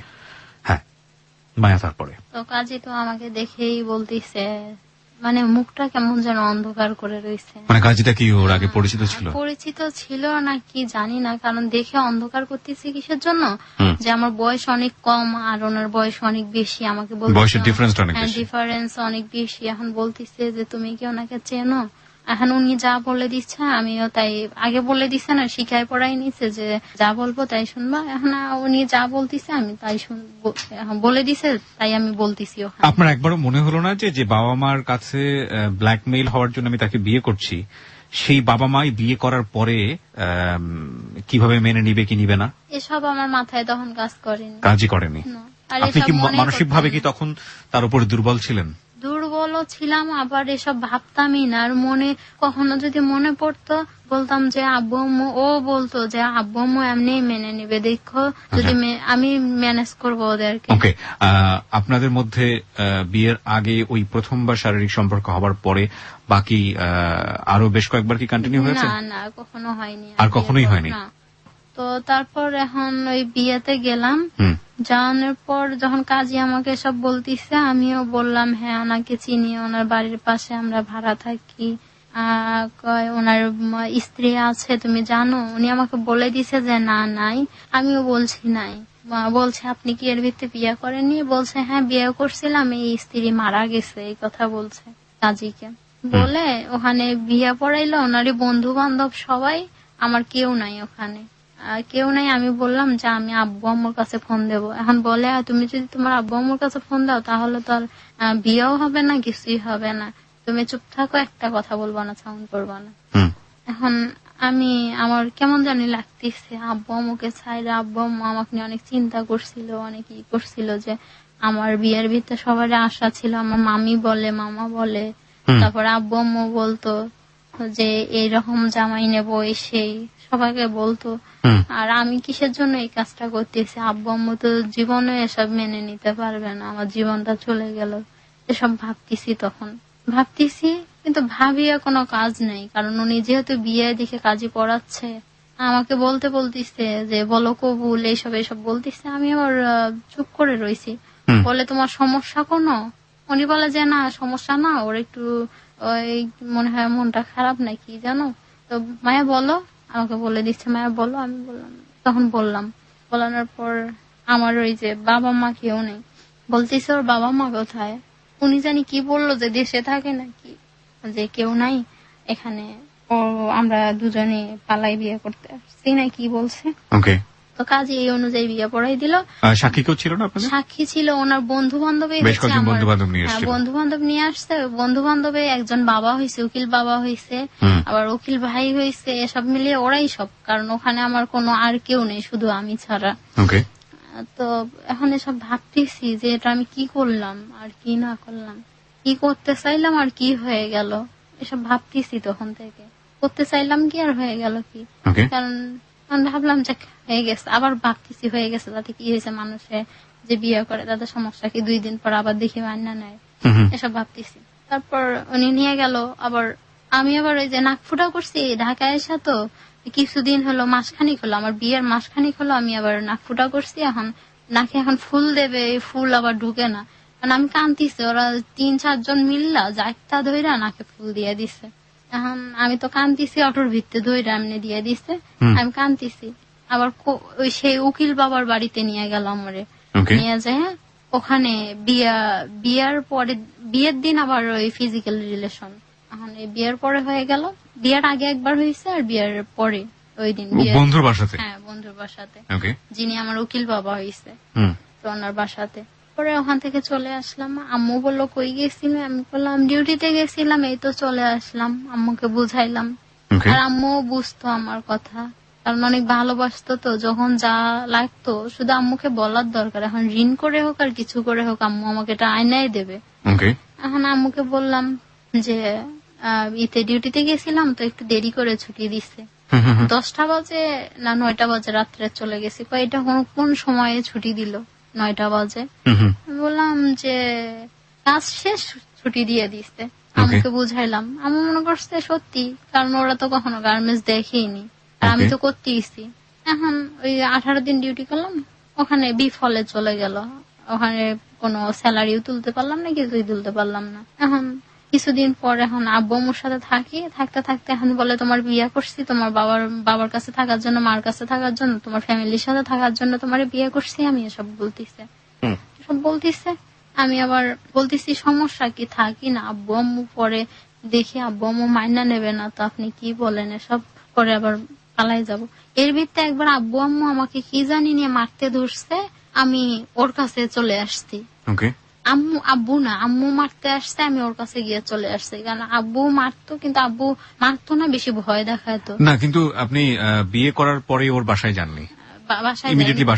বাসায় যাইনি। তখনও আপনি জানেন না যে আলটিমেটলি ওর দ্বিতীয় বউ আছে এবং সেখানে বাচ্চা কাচ্চাও আছে, এরকম কোনো কিছু? আমি জানি না বাচ্চা কাচ্চা আছে কিনা, তখন আপনি কিছু জানেন না ওর ফ্যামিলি সম্পর্কে? না, এসব কিছুই জানি না আমি। তো পরে এখন উনি কয়েকদিন যাইতে আমি আব্বু আম্মুর সাথে, আর আমার বোন ছোট ভাই ছিল, ভাইয়ের সাথে শয়তানি করতেছি, মিথুন আমি যদি কখনো চলে যাই শ্বশুর বাড়িতে, তুই তখন কি করে থাকবি? কারণ ওই ভাই কিন্তু আবার আমাকে ছাড়া থাকতেই পারতো না, শুধু কাঁদতো। ওই ভাইকে বুঝাচ্ছি, মিথুন আমি যদি চলে যাই তুই তখন থাকবি কি করে, আমি তো শ্বশুর বাড়ি চলে যাবো, এসব বলতেছি ওই ভাইকে।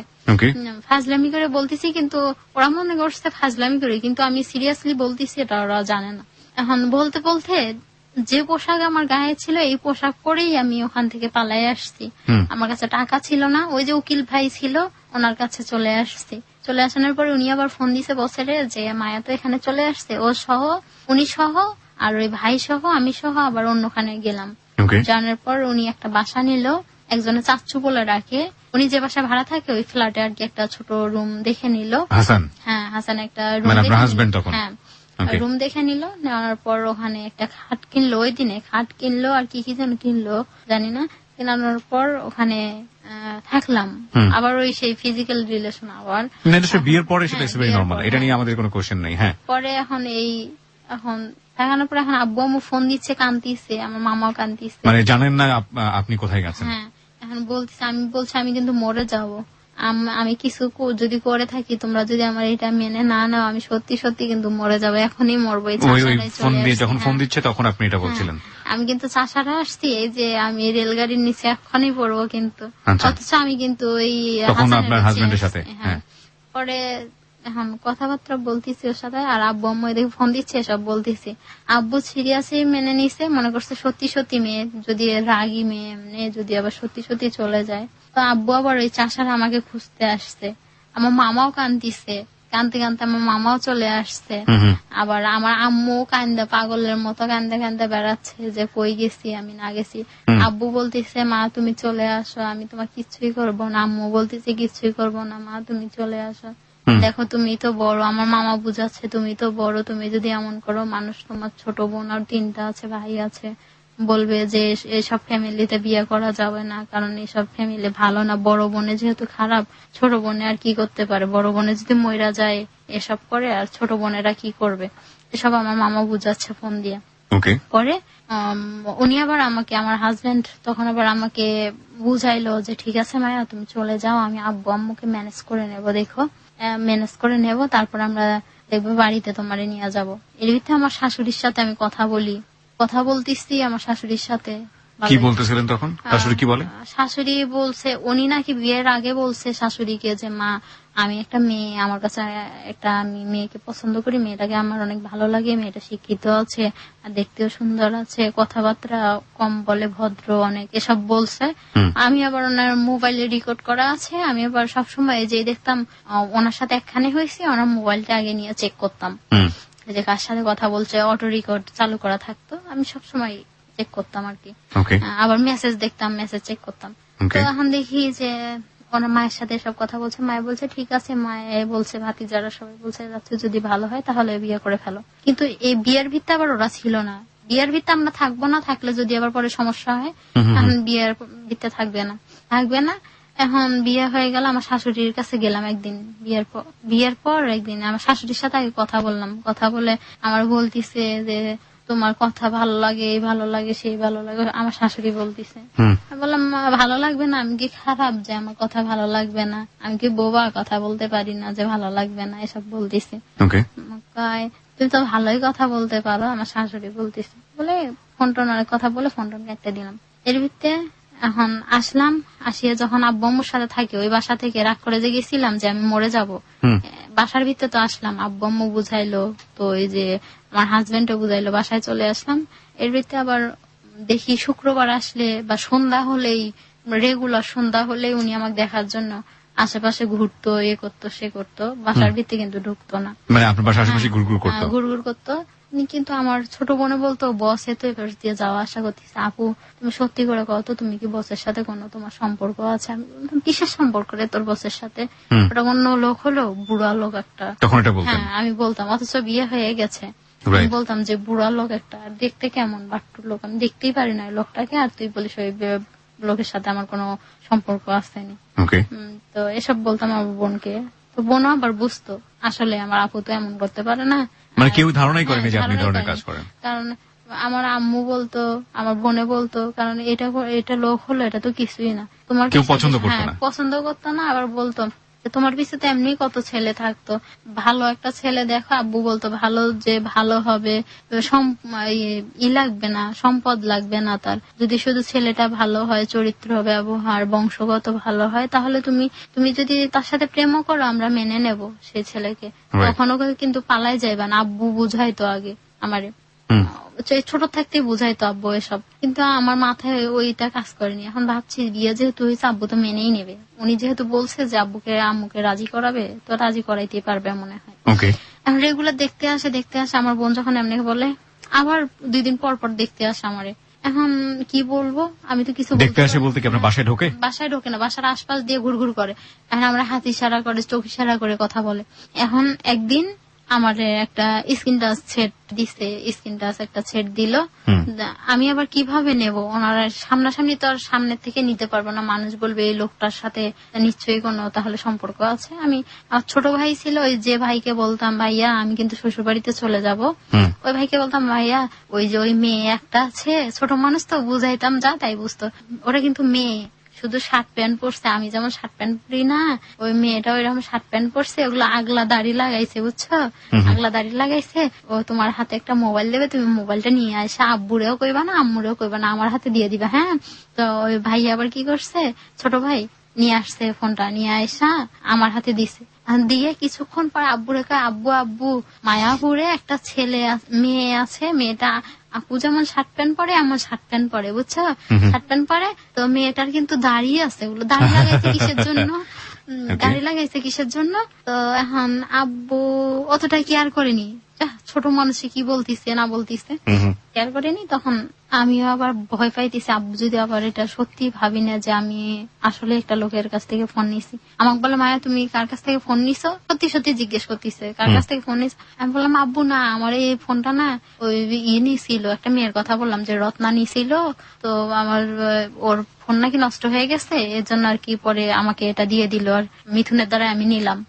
তো এখন আব্বু মনে করছে হয় মনে হয় আর ছোট মানুষে কি বলছে না বলছে, হ্যাঁ আব্বু অতটা খেয়াল করি। পরে আব্বুকে ওই সেটটা বের করে দেখাইলাম, আমার সেটটা দেখাইলাম যেটা নিছিল, আর ওই স্ক্রিন টাচ আবার হচ্ছে করে রাখছি, চুরি করে রাখছি।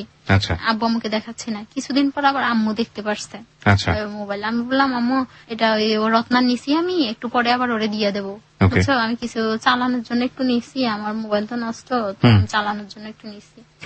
আম্মু আবার আব্বুর কানে এটা দেয়নি।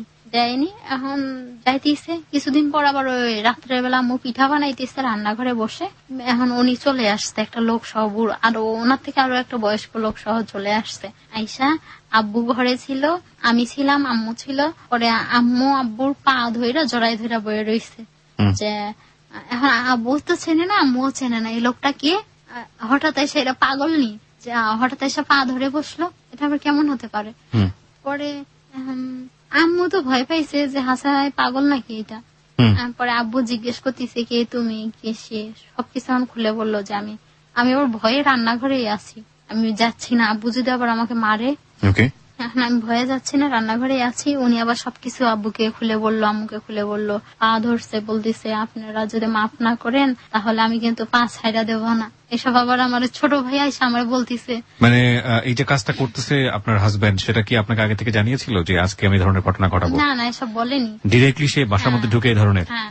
তো পরে এখন এই আমার ছোট ভাই গিয়ে আবার রান্নাঘরে গিয়ে বলতেছে, আপু লোকটা কে, এসব কি কিনে নিয়ে আসছে, আবার দিয়ে আব্বুর পায়ে জড়াই ধরছে, কান্না করতেছে, লোকটা কে। পরে আব্বু কয়, এটা তো কোনোদিনই সম্ভব না, তোমার বয়স আমার বয়স তো সমানই, প্রায় 2-1 বছর বা 2-3 বছর 5 বছর কম বেশি হতে পারে, কিন্তু তুমি তো আমার বয়সী, আর আমার মেয়ের কি এমন বয়স হয়েছে, 17 বছর বয়সী এই মেয়ে তোমার সাথে বিয়ে বসছে, এটা কি সত্যি? আব্বু মানে মাথায় হাত দিয়ে আর কান্দিছে, আর এসব কইতেছে, আমার ডাকতেছে, আমি আবার ভয়ে যাচ্ছি না আব্বু যদি আমার মারে। আব্বু কান্দিছে আর বলতেছে, মায়া তুমি কি এটা সত্যি এমন করছো? আমি বললাম, আমি কথা বলতেছি না, আমিও কান্দিছি আব্বুর সাথে। আব্বু আমার একটা খুচুন ছিল তরকারি লাগার জন্য, এই খুচুন দিয়ে আমার ঢিলা দিছে, তুই মরিস না, তুই এখনই মরে যা। এটা আপনার হাজবেন্ডের সামনে? হ্যাঁ সামনে। তুই এখনই মরে যা, তুই মরে গেলে আমার কোনো দুঃখ নাই, তুই যা এখান থেকে। তোরে আমি অনেক ভালো ভাবছিলাম, আমি মানুষের বাচ্চা কাচ্চা নিয়ে অনেক কথা বলতাম যে আমার মেয়ে এমন হবে না, আমার 4টা মেয়ে এমন কখনো হবে না, গ্রামের উপর দিয়ে তুই অনেক ভালো ছিল, সবাই তো সুনাম করতো, আর তুই আজকে কিভাবে এই কাজটা করতে পারছিস, আমি কি করে সমাজে মুখ দেখাবো, বাড়িতে কিভাবে মুখ দেখাবো, আর ওর সাথে তোর জীবনটা কয়দিন চলবে, ওর তো অর্ধেক বয়স চলে গেছে, আর তুই কি মেয়ে, ওর তো কেমন রুচি তোর, তুই এভাবে কি সামনে বলতিছে যে তোর কেমন রুচি, তুই আমার মেয়ে হয়ে তুই এরকম কাজ করতে পারিস, আমি তো কখনোই ভাবতে পারিনি। আব্বু বলতিছে সব কথা, আমি কান্দিছি। আবার ওই আমার এই যে করছে তো ঢিলা দিছে খুরসুন দিয়ে, আমি আবার ওখান থেকে সরে গেছি আর কান্দিছে, আব্বু কান্দিছে, আম্মু কান্দিছে, আমার বোনেরা, ছোট ভাই সহ, মামা সহ সবাই কান্নাকাটি শুরু করছে। এখন কান্নাকাটি শুরু করছে, করানোর পর এখন আব্বু আম্মু বলতিছে, যাই হোক ওনারে বলতিছে যে তুমি আগে বিয়ে করনি, বলছে হ্যাঁ আমি বিয়ে করছিলাম, আগের ঘরের এই সন্তান আছে, আর আমার ওয়াইফকে আমি ডিভোর্স দিয়ে দিচ্ছি, বা উনি আমাকে ডিভোর্স দিয়ে চলে গেছে, সবার কি বলতিছে আব্বু। আব্বু বলতিছে, আমার মেয়েও যখন তোমাকে ছাড়া বাঁচবে না, তুমিও যখন আমার মেয়েকে ছাড়া বাঁচবা না, তো ঠিক আছে থাকো, তোমরা যেভাবে থাকতে পারবা থাকো। আমার বলতিছে, মায়া তুই যে থাকতে পারিস থাক। এই যে ডিভোর্সের কথাটা উনি স্বীকার করলো, এটা কি আপনি ফার্স্ট তার মুখ থেকে শুনলেন নাকি আগে শুনেছেন? আগে শুনেছি। সেকেন্ড বউয়ের কথাটা শুনেছেন? না, সেকেন্ড বউয়ের কথা তখন আপনি জানেন না। বলুন তারপর। তো বাবার পা ধরে যখন বসে আছে এসব বললো, তখন আব্বু মেনে নিল যে ঠিক আছে, তুমি আগে বিয়ে করনি, তো বললো হ্যাঁ বিয়ে করছিলাম, তো ওই ঘরের একটা সন্তান আছে আর ওনার ডিভোর্স দিয়ে দিছি। তা কাগজপাতি তুমি দেখাইতে পারবা? হ্যাঁ দেখাইতে পারবো। পরে এখন সবাই জানে যে হ্যাঁ আসলেই ওই বউরে ডিভোর্স দিছে, আশেপাশের লোক সবাই জানে, আর যে বাসায় আছে এরাও জানে যে ডিভোর্স দিছে আগের বউরে, কারণ ওরাও স্থানীয় ছিল, এরাও স্থানীয়, ডিভোর্স দিয়ে গেছে। তো এখন এসব হলো। পরে যে বউ আছে এরা জানে না, কেউ জানে না আর আমরাও জানি না। তো এখন এসব বললো যে ডিভোর্স দিছে, এখন সবাই বলে হ্যাঁ ডিভোর্স দিছে। আব্বু মেনে নিল, কারণ যেহেতু মেয়েও যেহেতু ওরে ছাড়াই বাঁচবে না, মরে যাবে, আর ও যেহেতু আমার মেয়েরা ছাড়া বাঁচবে না, এখন ওরা যদি সুখে থাকে, ওদের সুখের ভিত্তি আমি আবার কথা বলে কি করব, এসব বলতো আব্বু। মনে মনে ভাবতো আর আম্মুরে বলতো যে তো তোমার মেয়ে এসব কি করছে না করছে। আব্বু আবার আমি একাই থাকলে আব্বু আমাকে মারতে চাইতো, মারতে যাই, তুই এসব কি করতেছিস। মানে এক পর্যায়ে মেনে নিল, কিন্তু আপনি আপনার বাবার বাসায় থেকে গেলেন, তারপরেও বলতিছে আব্বু, রাগারাগি করতো। তারপরে সব বলতিছে। এখন আমি আবার আব্বুকে বলতে কিছু বলি না, আব্বুর খালি আব্বুর কথা শুনি আর কান দিই। আমি আসলেই যে কি করলাম এসব আমি তো বুঝতে পারলাম না, আর কি করতে চাইলাম, কি বা হয়ে পাইলাম আর কি বা হয়ে গেল। শুধু শুধু এসব কিসের জন্য করলাম এসব ঝামেলা, আমি তো বুঝতে পারিনি যে এসব ঝামেলা হয়ে যাবে, এমন একটা বড় পর্যায়ে দাঁড়ায় যাবে, বেশি কিছু সমস্যা হবে, এত কিছু বুঝতাম না। জানতাম ওনার সাথে বিয়ে হলেই বা কি হবে, দুদিন পরে দেশে চলে যাব, সবাই চলে যাচ্ছে, কি হয়েছে এভাবে চলে যাব, উনি তো আর আমাকে কিছু করতে পারবে না, দেশে গিয়ে যদি গ্রামে যাই তখন তো আর কিছু করতে পারবে না, এসব ভাবতাম।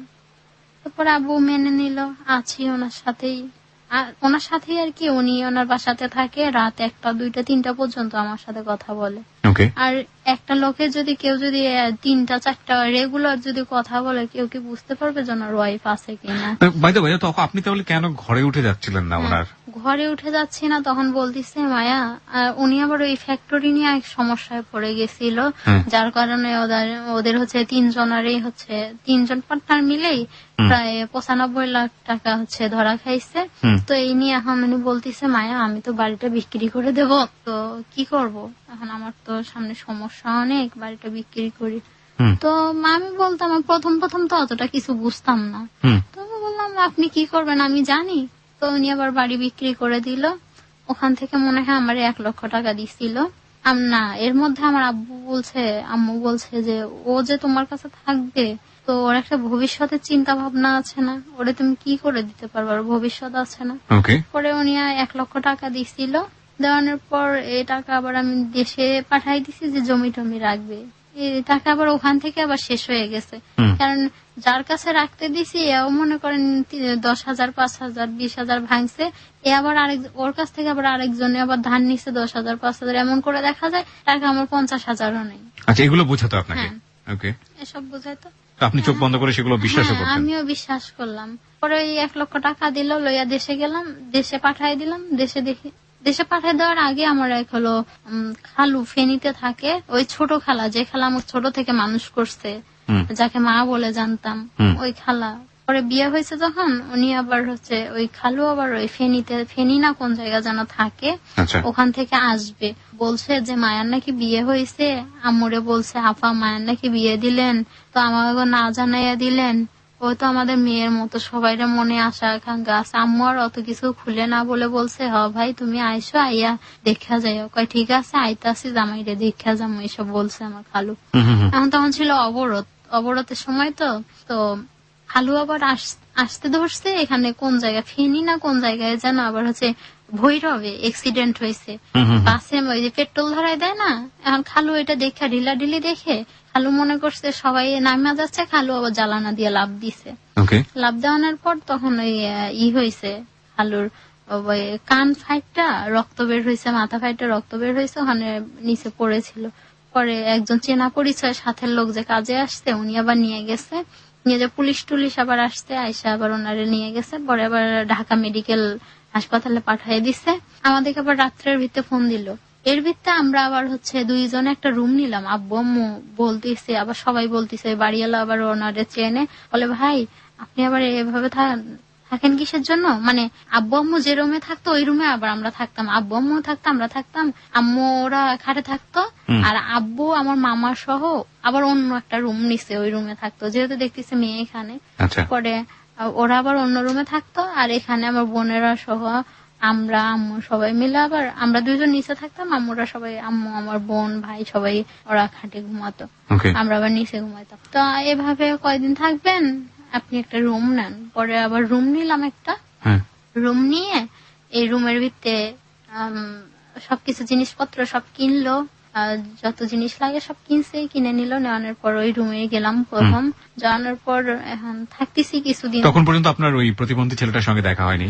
না, দেখা হয়নি। আচ্ছা, দেখা হয়নি। তো ওই এখন রুমটা কি আপনার পুরো ফ্যামিলি সহই নিল? হ্যাঁ। আচ্ছা, মেনে নিল সব। তো আপনার পুরো ফ্যামিলি ওখানে ছিল? হ্যাঁ, ওখানেই ছিল। উনিই নিল রুম? হ্যাঁ, উনি রুম নিল। তারপর নেওয়ানোর পর ওখানে থাকতেছি। আব্বু আম্মু আবার আমারে বলতেছে যে ওর যে বাড়ি আছে আবার তোমার বাড়িতে নিয়ে যাচ্ছে না কিসের জন্য? রাইট, কিসের জন্য নিয়ে যাচ্ছে না, সমস্যা কোথায়?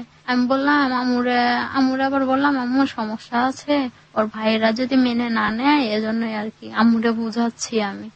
আম্মু বলতেছে তুই কি আমার থেকে বড় না আমার থেকে ছোট রে? আমি বললাম ছোট। আমি তোর একদিনের বড় হলেও তো বড়। আমি বললাম হ্যাঁ বড় তুমি। তাহলে তোর থেকে আমার বুদ্ধি কম আছে না বেশি আছে? আমি বললাম যে বেশি আছে।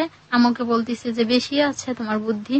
তাহলে তুই আমার কথা বাদ দিয়ে তুই ওর কথা কিসের জন্য বিশ্বাস করতেছিস? আমি বললাম যে ও তো বলতিছে সেজন্য আমি বিশ্বাস করতেছি। একজনে যদি বলে যে ওই ঘরের ভিতরে আগুন লাগাই দিয়ে তুই কি তাই দিয়ে আসা বলবি যে হ দিয়ে আইসি? আমি বললাম তাহলে সত্য কথা বলবো না মিথ্যা কথা বলবো? আমার এই কথা বলতিছে বলে এখন ওখানে থাকতেছি। এর ভিত্তিতে আমার খালু ওই যে কথা বললো আসবে, উনি চলে আসবে জামাইকে। আপনার হাজবেন্ড কোথায় ছিল? না, আমার সাথে আছে, ওই যে আলাদা রুম নিলাম। আচ্ছা আচ্ছা।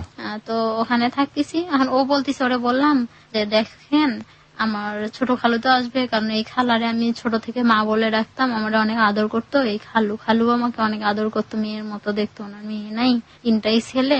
তো সবকিছু বললাম। তো উনি বললো উনি আসলে আমি থাকবো না। বললাম কিসের জন্য থাকবেন না? না বলবে জামাই এরকম সেরকম, তোমার জামাইয়ের বয়স এত এসব বলতিছে। এর মধ্যে আমার খালু যে কথা বললো 12টার সময়, রাত 3টা বাজে শুনি আমার খালু অ্যাক্সিডেন্ট হয়েছে, ঢাকা মেডিকেলে চলে আসছে। আম্মুরেও ফোন দিছে, আব্বুরেও ফোন দিছে ঢাকা মেডিকেল থেকে। আবার ঢাকা মেডিকেল থেকে ফোন দিছে আমার মামারে বাড়ির দেশে ফোন দিছে। দেশ থেকে আবার আমাদের ফোনে আবার ফোন আসতেছে, আমার ফোনও বাজতেছে, আমার হাজবেন্ডের ফোনও বাজতেছে, আমার আম্মুর ফোন আব্বুর ফোন সবার ফোনও বাজতেছে। এখন রাত 3টা বাজে, পাশাপাশি তো বাসা। তা এখন আম্মু আবার আমার খবর দিছে, দেখো তো মায়ারে জিজ্ঞাসা আসো তো যে কি হয়েছে, ফোন দিতে কও তো একটু। আমি আবার ফোন দিলাম, শুনতেছি এই অবস্থা, খালু অ্যাক্সিডেন্ট করছে। হ্যাঁ, আমি খালুর সাথে রাত্রে কথা বললাম 12টার সময়। আম্মু বলে আমি কথা বললাম ওর সাথে, ওরে আসতে বললাম, ওই আসবে, আসলে 1 লক্ষ টাকা লইয়া যায় দেশে জমি টমি কিনবো বা নেবো, ধানের জমি নেবো, এসব বলতিছে। অবরোধের জন্য যাইতে পারতেছি না, আর ও আসুক, অনেক জিনিসপত্র কিনছি আমরা, আর এসব নিয়ে যাওয়ার লাগবে, ও আসলে আমাদের একটু হবে, এসব বলতিছে। এখন খালুর এর ভিত্তি এমন, সকালবেলা উঠলাম আমি, সকালবেলা উঠেই এর আগে ওনার ওয়াইফ আসছে। 10 দিন যখন থাকলাম ওই প্রথম রুমে, যখন 10 দিন থাকলাম, এর ভিতর ওয়াইফ আসছে। আয়শা প্রথম যে বাসায় উনি আসছিল না, আয়শা বলছিল যে আমি ওনার বড় বোন লাগে বিয়ে করাই দেবো, ওই বাসার মহিলা আবার ওই বাড়িয়ালি আবার নিয়ে আসছে। আমরা রুম চেঞ্জ করে অন্য বাসায় আসছি, তো ওই বাসায় নিয়ে আসছে। আয়শা বলতেছে মায়াতে এই বাসায় থাকে। এখন আমি কেবল ঘুম থেকে উঠে আসছি, কিছুই করিনি, ফ্রেশও হয়নি, কিছুই করিনি, এমনি উঠে আসছি, চিল্লি লাগছে কিসে, দেখে আসি। আসা দেখে ওই মহিলা আর ওই বাড়িয়ালি আমার বলতেছে মায়া ভালো আছিস রে? আমি বললাম হ্যাঁ ভালো আছি। এই যে মায়া ওই মহিলাকে দেখাই দিচ্ছে আর কি, ওই বাড়িয়ালি, আগের বাড়িয়ালি, যেহেতু মায়া। বলে মায়া তুমি কোথায় থাকো? আমি বললাম কেন, এই যে এখানে থাকি। পরে গেলাম গা, আমার মনে নাই এই মহিলা যে আসছিল আমার বিয়ের আগে, আয়সা বলছে যে বোন লাগে। এখন আমার বলতেছে আমি যে, তোমার মনে আছে আমি নিজে আসছিলাম, আয়সা বলছিলাম আমি একজনের বোন লাগি, তার সে তোমাকে পছন্দ করে, তার সাথে তোমার বিয়ে দেবো বলে গেছিলাম। আমি বললাম হ্যাঁ অতটা মনে নাই, কিন্তু বোরকাটা একটু চেনা চেনা লাগতেছে আমার, মুখ তো দেখিনি ওই সময়, আপনার মুখ খুলতে গেছিলাম, মুখোশ খুলতে গেছিলাম, আপনি তো দেখাননি আমার মুখ। পরে এখন ওই মহিলা আসছে, আইসা এখন রুমে নিয়ে গেলাম, যে এটা আমার রুম। আমার হাজবেন্ড তখন শুয়েই আছে, শীতের দিন তো হালকা হালকা শীত, উনি শুয়েই আছে। আমি আবার উঠে ওই যে আম্মুর বাসায় যাইতে ধরে তখন এই তো দেখলাম, নিয়ে আসলাম যখন উনি শুয়ে আছে। আইসায় ওনার সাথে যা তা বলতিছে। আমার হাজবেন্ড আবার দেখে ওর পা ধরতিছে, আপু তুই এমনি চিল্লাস না, মানুষের বোন কইছি তোরে আমি, মানে ওয়াইফের পা ধরতিছে বা হাত ধরতিছে। বলে কি বলছে, আপু এভাবে চিল্লাস না? হ্যাঁ, আপু কি বোন তোর, তুই এভাবে চিল্লাস না, তুই দেখ এখানে অনেক মান সম্মানের ব্যাপার, অনেক কিছু বলতিছে আর কি। যখন এসব বলতিছে আমি বললাম যে এ আবার কে তাহলে? ও আবার বলতিছে, ওই মহিলা বলতিছে, মানে যেসব ভাষা বলা যায় না এসব ভাষায় বলে গালি দিচ্ছে, তুই কি করে আমার রেখে বিয়ে করতে পারলি, তুই আমার এক সংসার ভাঙ্গা নিয়ে আসছিস, নিয়ে আসা তুই আবার অন্য মেয়েকে তুই কিভাবে বিয়ে করতেছিস, এসব বলতিছে। তারপর উনি এভাবে বলতিছে। এখন ও আমার হাজবেন্ড উঠে ওনার হাত ধরতিছে, পা ধরতিছে, কি অবস্থা! আমি তো এসব দেখে আমি সহ্যই করতে পারতেছি না, এসব কি হচ্ছে না হচ্ছে, এসব কি মানুষ নাটক দেখতে, নাটকের থেকেও তো নাটক দেখতেছি আমি ঘরের ভিতরে, আমার এসব কি হচ্ছে এসব ভাবতেছি আর কান্দিছি আমি, আর কান্দিছি। এখন আম্মু এসব বলতেছে ওই মহিলাকে, এখন ওই যে বাসায় গিয়ে বলছিল যে মহিলা বাসা বাড়িওয়ালার বউ, উনি আসা আবার আমার আম্মুরে বলতিছে মাইয়ারে বিয়া দিচ্ছ দেখা দেওয়ানি, মাইয়া যে জামাই যে আরো বিয়া করছে, বাচ্চা কাচ্চা আছে, এই রেখা যে বিয়া দিচ্ছ দেখনি আগে।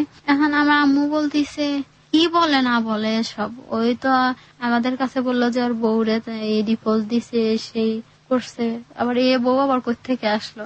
আমি বললি, আমি আবার বলতেছি ঢাকা শহরে মনে হয় এমনই হয়, এসব মিথ্যা কথা, একজনে এমনি একজন স্বামীরে নিয়ে দাবি করতে পারে, এটা কিছুই না, ছবিতে দেখি না। আমি আবার এসব বলতেছি, মনে মনে ভাবতেছি, আম্মুরে বলতেছি, আম্মু আবার মানুষকে বুঝাচ্ছে যে এমনও হতে পারে।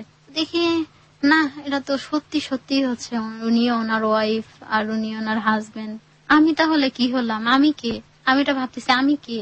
ও ঘরের ভিতরে, এখন একটা রুমের ভিতরে, এখন উনি ফোন দিল ওনার মারে, আমার শাশুড়িরে ফোন দিল, শাশুড়ি চলে আসলো, আমার ভাসুরের পোলা চলে আসলো, তারপর আমার ননদ চলে আসলো, সব চলে আসলো। আসানোর পরে বলতেছে সবকিছু কিভাবে যেন মিটমাট করলো জানি না। এবার বললো যে মায়ারে ওই বাড়িতে নিয়ে যাই, আর না হলে ওরে নিয়ে যাই। এখন ওই বলতিছে আমি না তোর কালকা রাত্রেই তোরে বললাম তুই এখানে আসবি না, আমি বিয়ে করে ফেলছি, তুই খবরদার আসবি না, তুই হলো ইতে থাকবি, তোর ওখান থেকে খাওয়ান খোরাক সব পাঠাই দেবো, আমি তোকে আসতে না করছি না। আমি ভাবতেছি এই লোকটা এত কিছু মিথ্যা কথা বললো, এত কথা গোপন রাখলো, রাইখা আমার এভাবে বিয়ে করলো আমার এই বয়সে, আর লোকটাকে আমি মেনে নিলাম, এরপরে লোকটা আমাকে আমার সাথে কিসের জন্য এভাবে প্রতারণা করলো বাবু, এত প্রতারক লোকটা। অনেক কিছু ভাবতেছি, ওরা এখানে এত কাহিনী করতেছে, আমি আবার এদিকে বসে বসে বিছানার এক কোনায় ভাবতেছি এসব, লোকটা আমার সাথে এমন করতে পারলো। আমি তো এমনটা চাইনি কখনো যে এমনটা হোক। মানে আপনি তখন কিছুই করছিলেন না, চুপচাপ বসে আছেন, একবার ঠান্ডা হয়ে গেছেন।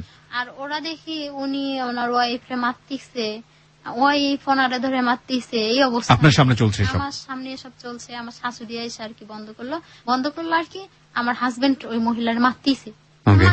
আমি কি করি, যেহেতু মারতিছে, মাথায় টাথায় মারতিছে একটা মানুষ, আমি একটা মেয়ে মানুষ, যে মেয়ে মানুষ হয়ে কিভাবে একটা মেয়ের এভাবে মারতিছে, আমি কিভাবে দেখে থাকবো। আমি আবার ওনাকে সরাইতে গেছি, উনি আমাকে এমন ভাবে ধাক্কা দিছে, ওয়ালের ভিতরে আমার মাথাটা লাগে গেছে, লাগে গিয়ে আমি কপালের ভিতরে বাড়ি খেয়েছি। বাড়ি খেয়ে অল্প একটু জায়গা আর কি রক্ত বের হয়েছে, আমি কাঁদতেছি। আর ওদের মারামারি একটু বন্ধ হলো।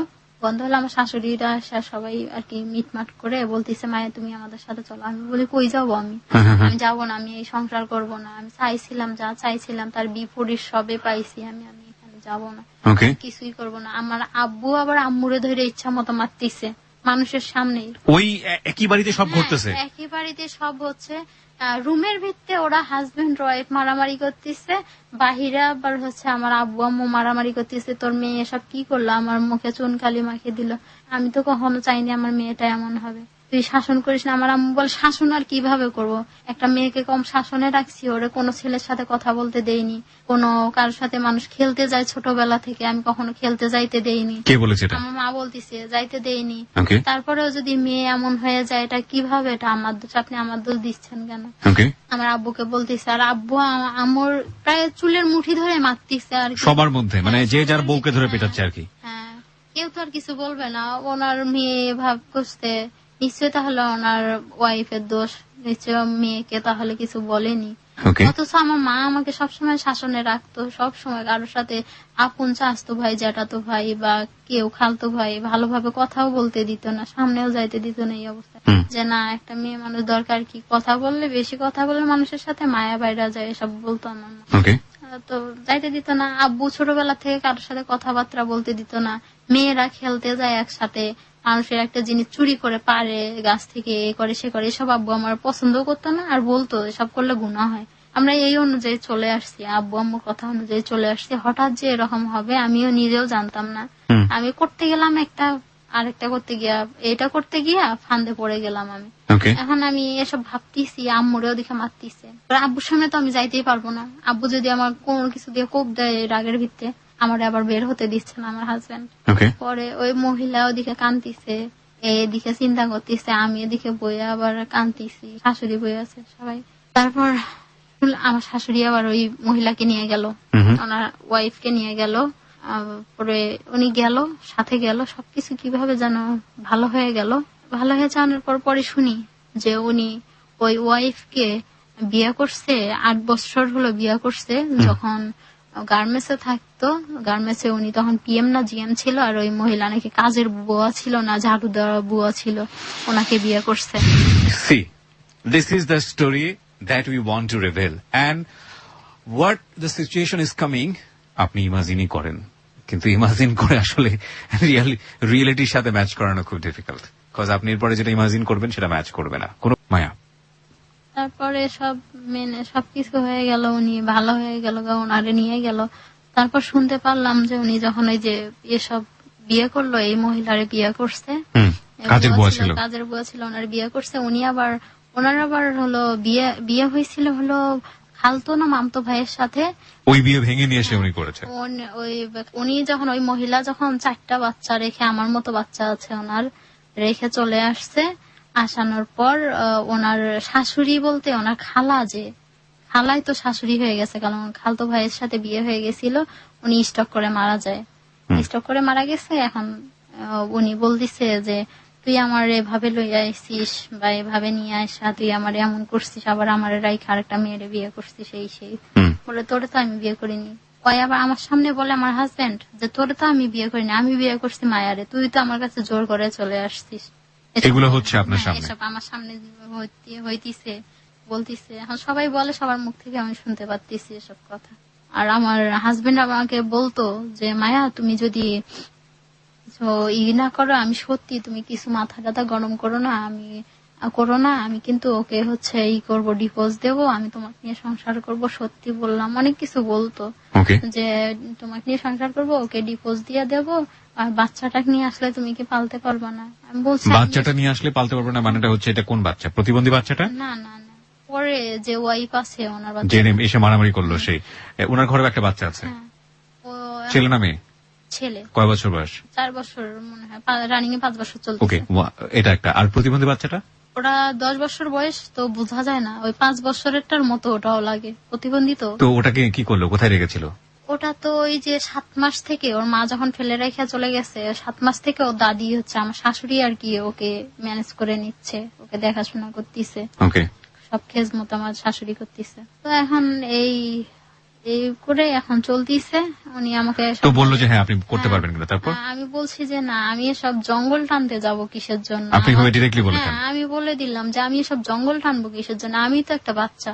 বলছি যে মহিলাকে ছাড়বেন না কখনো, কারণ মহিলা তো একটা সংসার ভেঙে মহিলারে নিয়ে আসছেন, মহিলারেও যদি কোনো অভিশাপ দেয় এটা কিন্তু আপনার লাগবেই। আমি দিলেও তো লাগবে, কিন্তু আমি কখনো দেব না, মহিলাও দেবে না।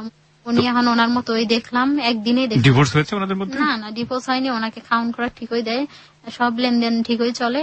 এখন উনি ওনার বউকে খাওয়ান খোরাক দিচ্ছে, বাচ্চাকে ওই জাস্ট একদিনেই দেখলাম আমি। আর এর ভিত্তে এই 3 বছরের ভিত্তে ওনার আমি দেখিনি, আর চিনবো না, ওনার ছেলেকেও চিনবো না, ওনার ওয়াইফকেও চিনবো না, দেখলেও ধাক্কা লাগলেও চিনবো না যে এইটাই মহিলা বা এইটাই বাচ্চাটা। না, আমি সেটা জানতে চাচ্ছি না, কিন্তু আমার কথা হচ্ছে যে আপনি এই স্টোরিটা রেডিওতে কেন বলতে আসলেন, এবং স্টিল আপনি সেই তার সংসারে আছেন, স্টিল আপনি তার সঙ্গে একটা কোন রকম কানেক্টেড আছেন, এবং আমি জানি যে এক ধরনের ভয় আপনার সারা জীবনই থাকবে, কারণ যেহেতু আর দুটো মেয়ের ক্ষেত্রে সে একই কাজ করেছে, তার দুটো ওয়াইফ ছিল, তারপরে সে ক্রেজি হয়ে আপনাকে বিয়ে করেছে। সুতরাং আপনাকেও যে একসময় ভুলে যাবে না মাত্র 3 বছরের সংসার, সেই ভয়টা আপনার মধ্যে অবশ্যই থাকা উচিত, এবং সেটা আছে। আপনি রেডিওতে কেন আসলেন এই কথাটা বলার জন্য? আসলাম আমার মতো ভুল যেন কেউ কখনো না করে। বাবা মার ভুল কোথায় ছিল আপনার, আপনি বুঝতে পেরেছেন? হ্যাঁ, কোথায় ছিল বলেন তো?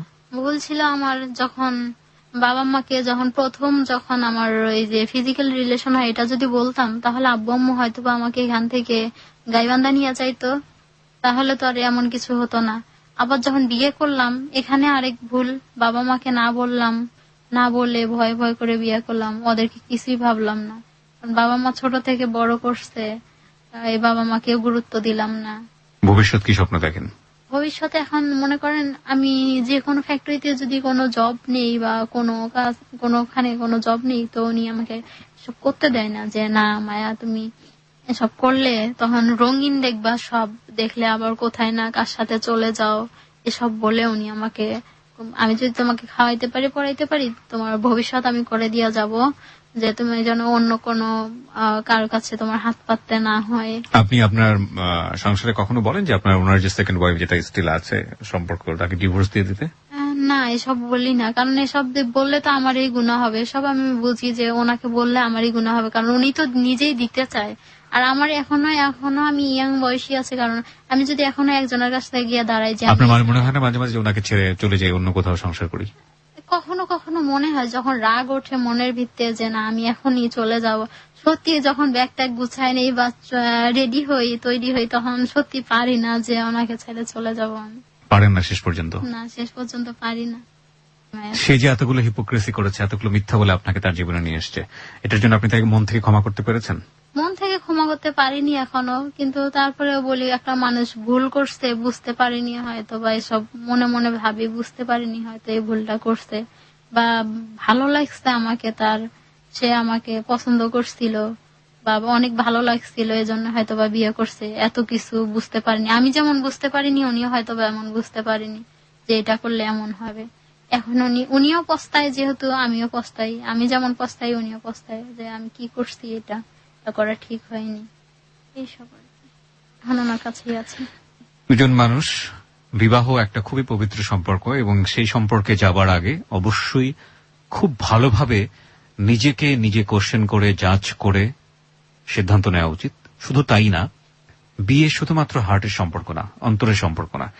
বিয়ে শুধুমাত্র প্রেমের সম্পর্ক না, লাভের সম্পর্ক না। বিয়ে একটা রেসপন্সিবিলিটি, বিয়ে দুটো সংসারের মেলবন্ধন, বিয়ে একটা সামাজিক সম্পর্ক।